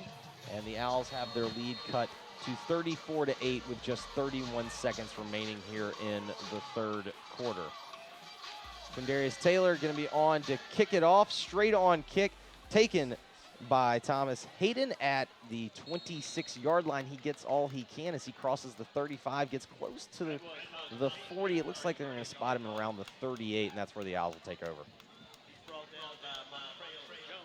And we're going to have a change of quarterback, Jeffrey. Looks like Seller Shy, junior backup quarterback who also plays some wide receiver. Now going to be in to run the offense, and Jonathan Whitehead will line up at running back for him. Seller Shy, 6 feet, 161 pounds. As Coach mentioned, he is a junior. He's in the shotgun. He's got receivers, 2 receivers to each side, and he's got Whitehead to his left. Here's the give to Whitehead. Whitehead's got a bit of a crease, able to get across the 40, past the 45, down to about the 47-yard line. Really nice first run there from Jonathan Whitehead. Really nice job by the offensive line to give him a crease. Yes, it was.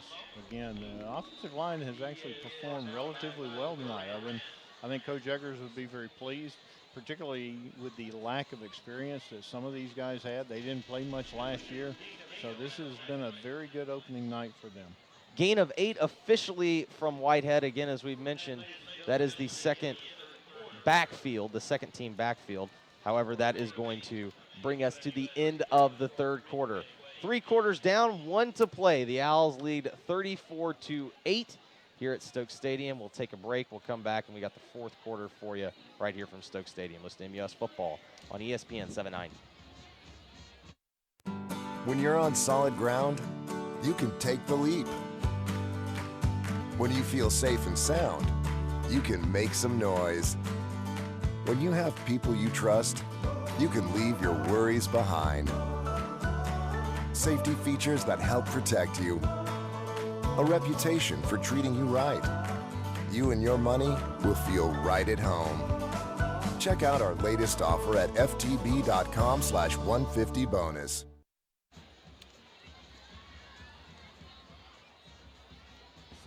I think that could be Keithran Hobson, but I'm not sure. No. Okay, come on.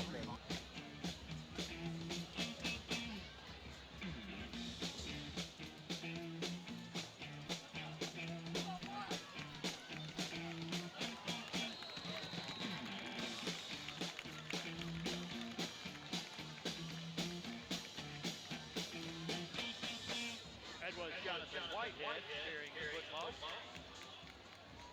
He's brought down by Elijah Henley, but not a run across the 45, crosses the 40 into Roadrunner territory all the way down to the 39. Nice blocking, nice run there by Whitehead. Officially a gain of 14, and it'll be first down and 10 for the Owls as again they find themselves in Roadrunner territory.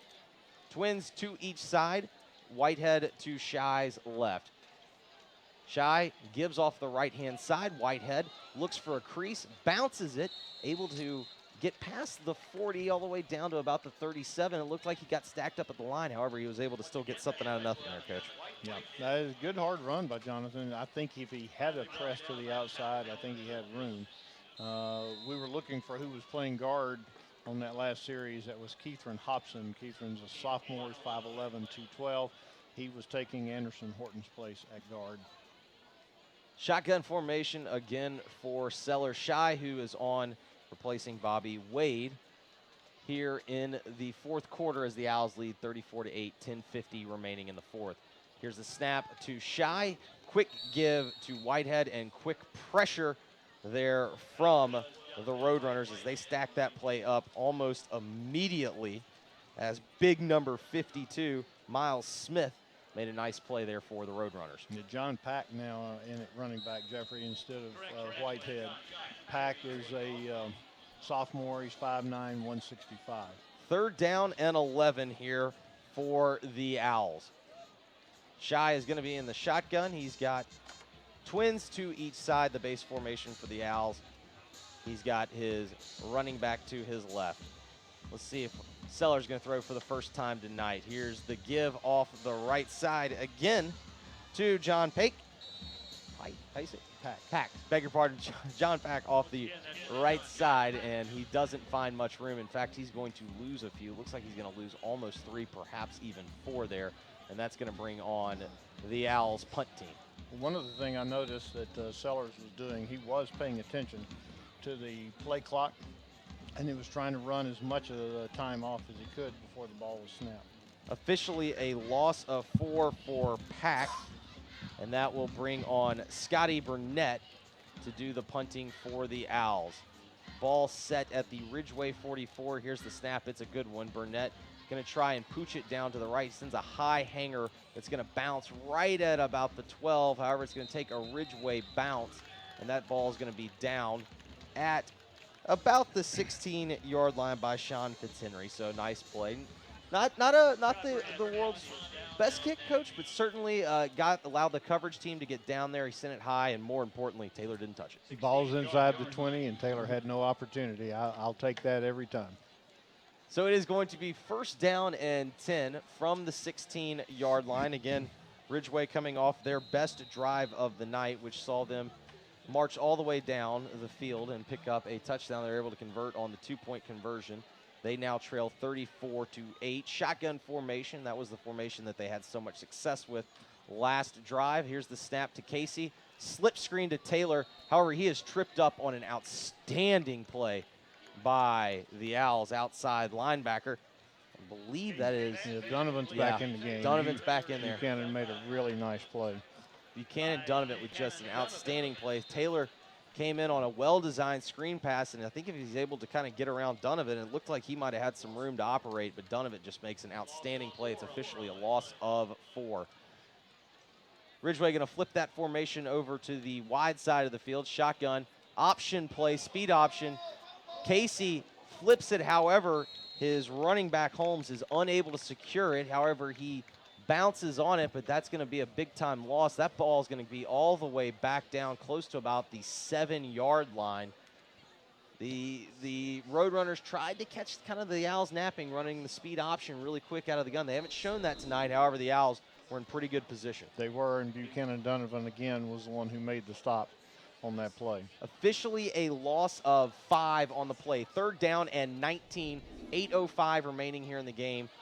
The Owls lead the Roadrunners 34-8. Shotgun formation, deep throw down the left-hand side, looking for Taylor, overshoots everyone, and that's going to bring on the punt team for the Roadrunners as Quincy Casey unable to find Kendarius Taylor up the left-hand side. Very nice play by Dakari Scott that time. He was running stride for stride with the Ridgeway receiver, basically ran him into the sidelines with no chance whatsoever to make that catch. Coach Alston mentioned to both of us this week the importance of making sure that Kendarius Taylor did not make plays on the offensive end that could really hurt them, much like he did last year. And thus far, you'd have to say the Owls did a pretty good job on that front. No question. I think it's been basically an A, if not an A+.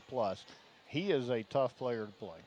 Certainly the coverage has been just absolutely outstanding on him all night.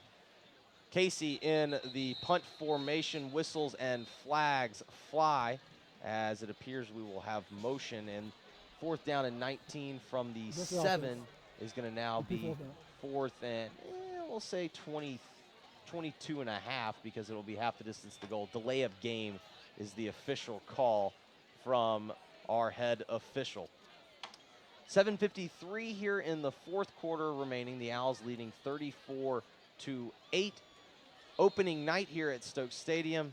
Thus far off to a pretty good start for the 2017 campaign for the Owls. Here is the snap, and the kick is away. Fair catch called for by Portera at the 28, and it is made, and the Owls will have a really short field. Really like to see the Owls here, Coach, kind of really put the punctuation on it and punch it out. Well, it would be nice to be able to do that. You've got some offensive linemen coming in who have not been in the game. You've got wide receivers everywhere who have not been in the game. You got Shy at quarterback, and I'll tell you, Sellers is kind of a gunslinger. He can throw the ball, and he's not afraid to try to make throws, sometimes in tight quarters. It would be nice to see this group execute and move the ball in for a score. Shotgun formation, Sam Nelson in at tackle. Here's the snap to Shy. He gives off the left-hand side, and Whitehead's got some room as he crosses the 20, lowers his shoulder at the 15, reaching down to the 10-yard line, all the way down to the 12. However, there is a flag on the play right at the line of scrimmage. This looks like it's going to be holding, and it is going to be. I hate that. That was a great run by John Pack. He showed good determination, got up in the hole, broke a couple of tackles. Great determination, unfortunately for naught, as the Owls are called for holding. John Pack on the run, my apologies. But now Whitehead comes in the game, and I understand it's hard to keep up with all these numbers. We were looking at the twos, and they were on the outside and couldn't quite see. It does appear, though, we have a man down. With that injury, we will take that break with them. We will be back here as the Owls lead 34-8, 7:38 remaining in the game. The Owls have the ball 1st and 20 when we come back right here on ESPN 790.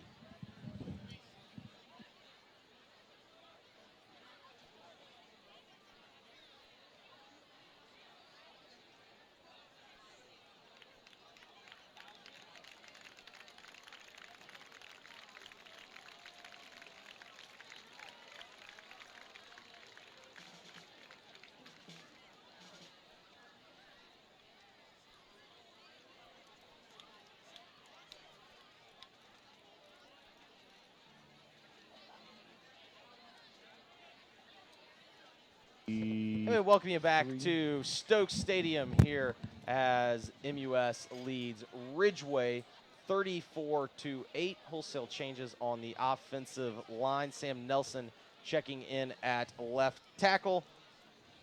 We've got number 73, which again, not on our program. The Owls have, I guess because some guys have been using duplicate numbers, we've been having some issues.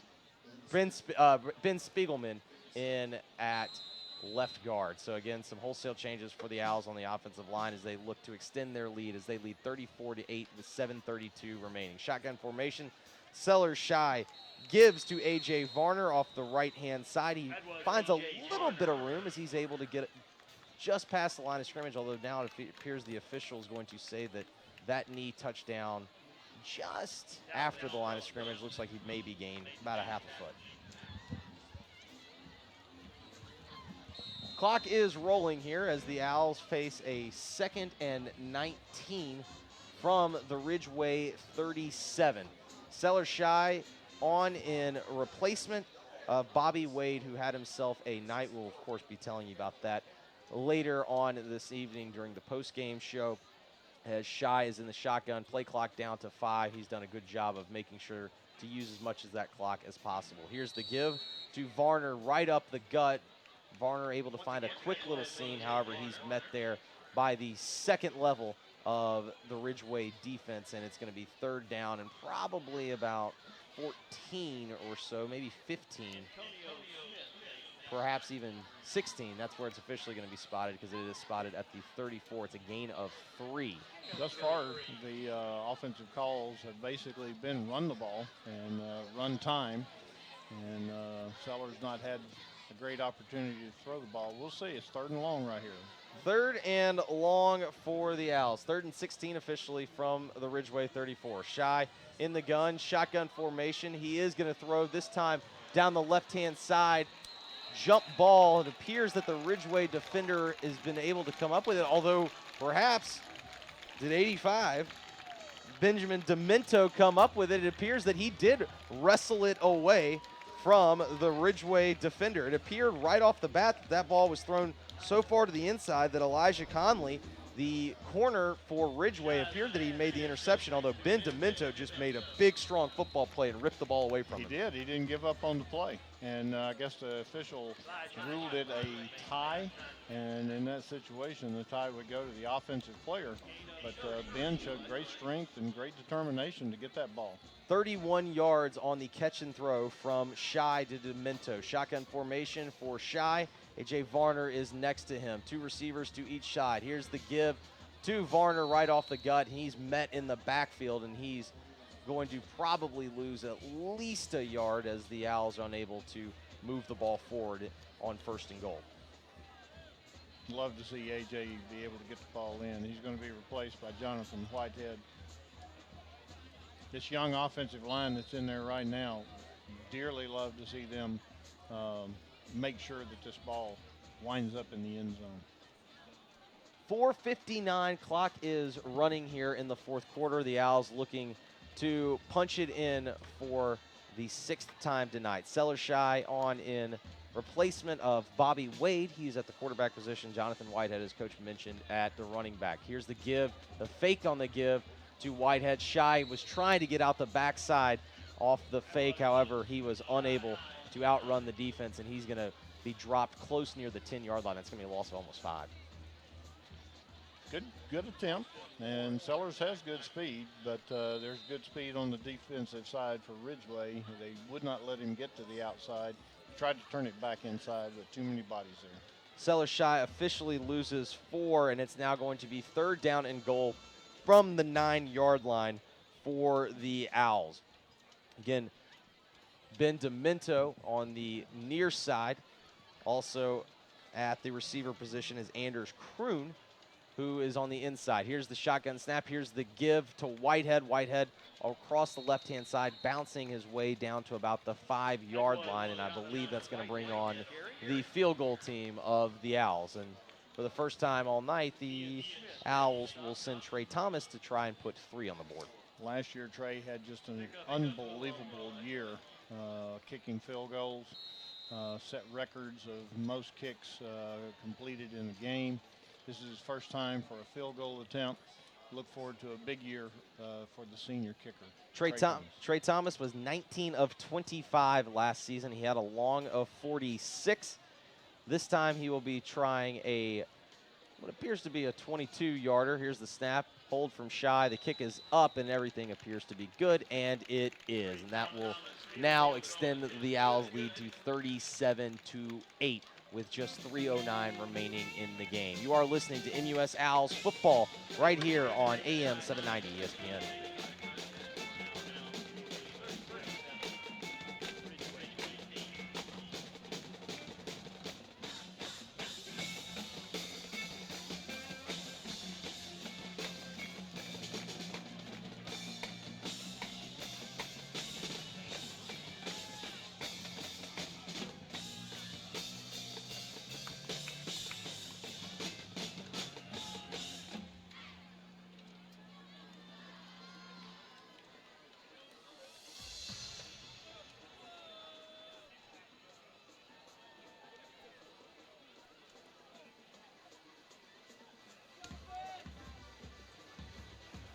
Ben Skane is on to do the kicking duties.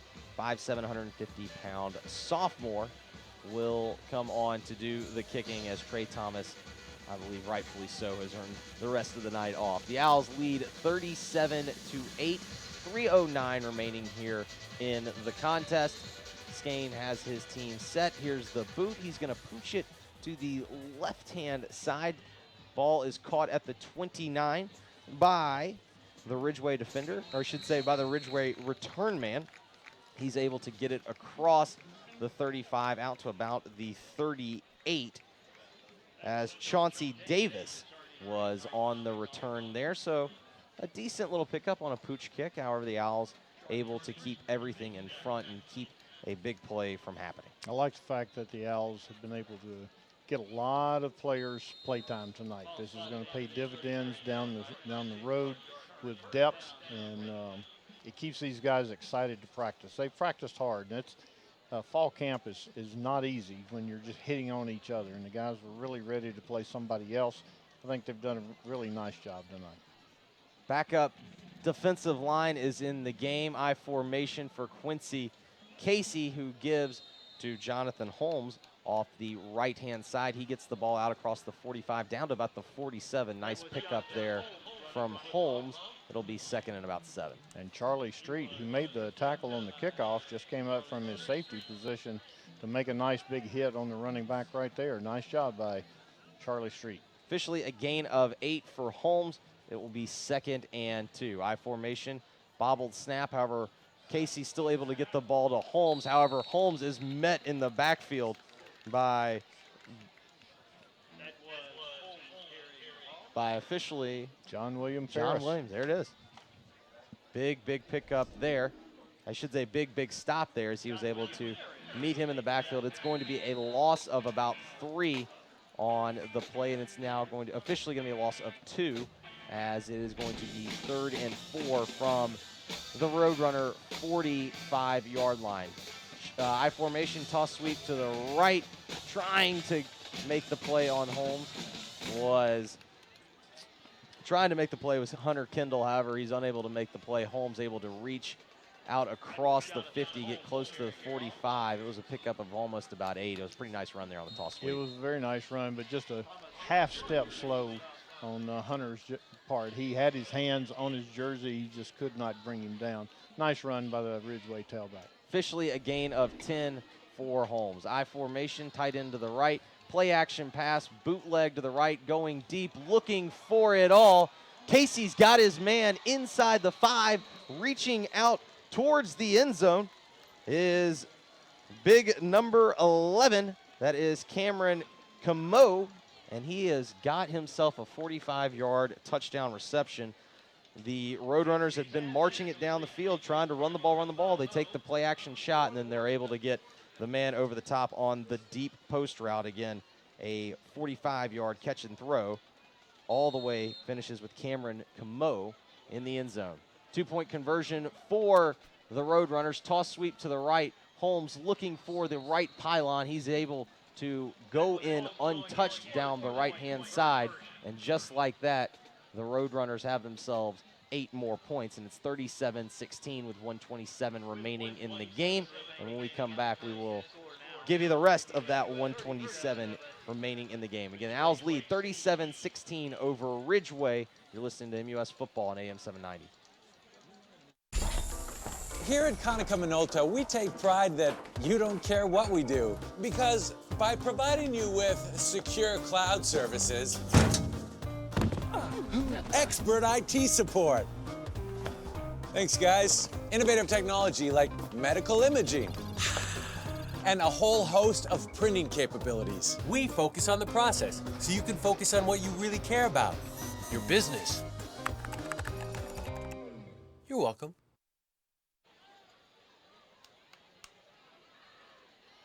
.127 remaining here from Stokes Stadium. Jeffrey Wright, of course, with Coach Barry Ray, as we bring you the Owls 37-16 lead over the Roadrunners.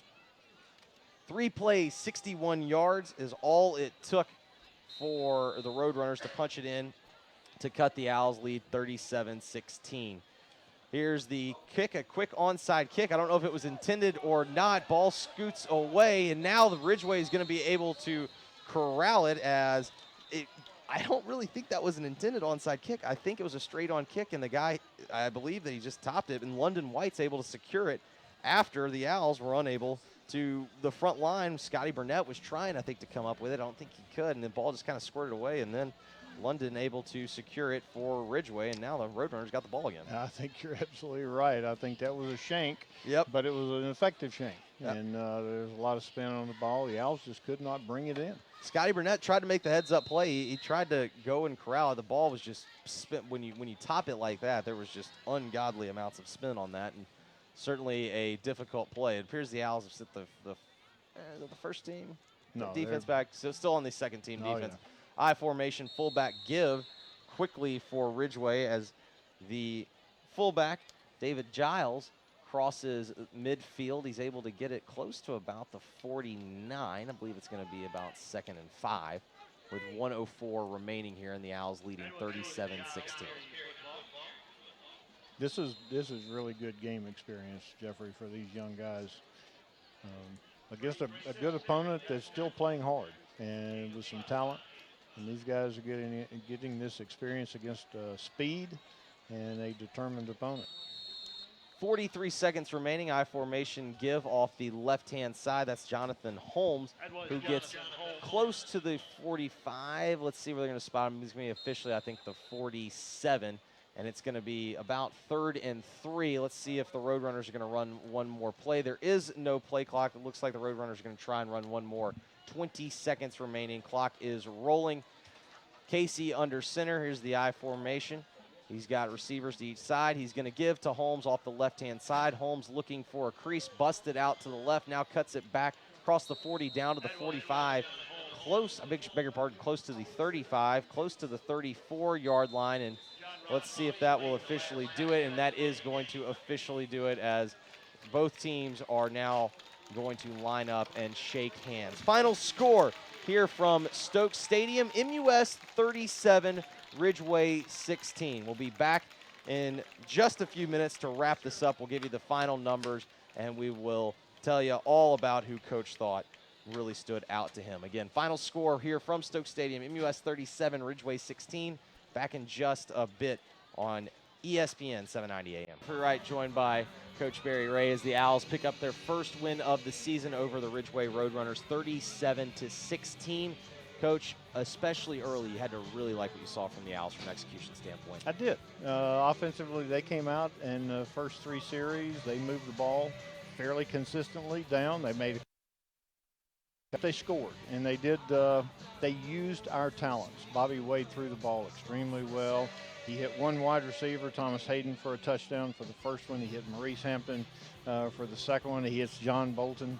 And we ran the ball well with T-Day Filet. Now, it was kind of an accumulation of things, but T-Day really ran with a lot of determination and heart. I like what I saw. I think the young offensive line gained some valuable experience tonight. Defensively, I think we did a really good job early of covering the most immediate weapons that they had. Kondarius he's quite a talent, Jeffrey, and thankfully we didn't give up a huge play on special teams where I thought he was extremely dangerous. Yeah, you definitely, if you just take a look at from the offensive side, well, I think obviously the fact that Bobby Wade, I thought, threw the ball so effectively and for the most part accurately all night, I thought that was really nice. But certainly I thought for me the thing that I found that kind of popping at my eyes was just the fact that T-Day Filet really, really ran the ball really, really hard. He did. Smartly. He did. He showed great patience, great vision. A lot of times people don't understand when you talk about a running back having great vision, but T-Day showed that. When he saw the hole, he planted his foot. He got the ball upfield as quickly as he possibly could. I think there's some things that the Owls can build on tonight as they make their way through. It's a difficult schedule. We have Kingsbury next week. Now they're going to have some talent. I don't know how good they may be, but our guys have to come out, try to make some improvement from this week to next week, because then we travel down to Florida, and that's going to be a challenge. And when we come back, we've got NBA and South Panola. Certainly that's going to be a huge challenge for the Owls. If you're Coach Alston, what's your big take tonight? Well, I think that you're pleased, particularly early on, that there weren't that many mistakes on the part of the Owls, that the execution was pretty good, that the defense played with a lot of heart. And I think that he's going to be somewhat pleased. Now, Were there mistakes made? Absolutely. There's mistakes in every ball game. Got a little bit sloppy in the second half when the Owls had built up a nice lead. But he had an opportunity also to get a lot of young players some play time, and I do think that in the long term, that's very, very valuable for the season. A little bit of housekeeping note, the Mercury Buzzard Player of the Week goes to Edward Hinley. Of course, congratulations to Edward in the Mercury Player of the Game for Ridgeway. Well, we'll see. We'll see. Going to be determined. This year, Coach Austin, he likes to see what the film says, and then he lets us know for we'll announce next week who this week's Player of the Week was. But he mentioned Edward Henley as a Buzzard player. Edward was there all summer long. He was there for morning workouts, never missed a single one. He has shown up for practice. He's practiced hard. And that award goes to someone who is a great teammate, who because of what they do, they make the team better. So congratulations to Edward Henley. I also cannot tell you how much I love that idea by Coach Austin of we have to wait and grade the film first to see who earns Player of the Week, not just the eye test. You gotta see what the grade is. Sometimes we can pick a player of the game, but we're kind of dazzled by a single player too, and you may have someone who makes some big plays, but then they may stink the rest of the time. So Coach Austin wants to see what the film says. Again, congratulations to Edward Henley, the Mercury Buzzard Player of the Week. Of course, the awards are always sponsored by Earl Blankenship. We thank him for his continued support of MUS Earl football. has been a huge supporter of MUS football. He had 2 sons who played here. Earl's a member of the Board of Trustees, and we're thrilled to have him in that role. But he has been a good friend to MUS football, and he has sponsored these awards, and we really want to thank him. Don't have the final numbers for you, but that's because the only final number that matters is the final score. Absolutely. MUS 34, Ridgeway 16. We will officially sign it off there.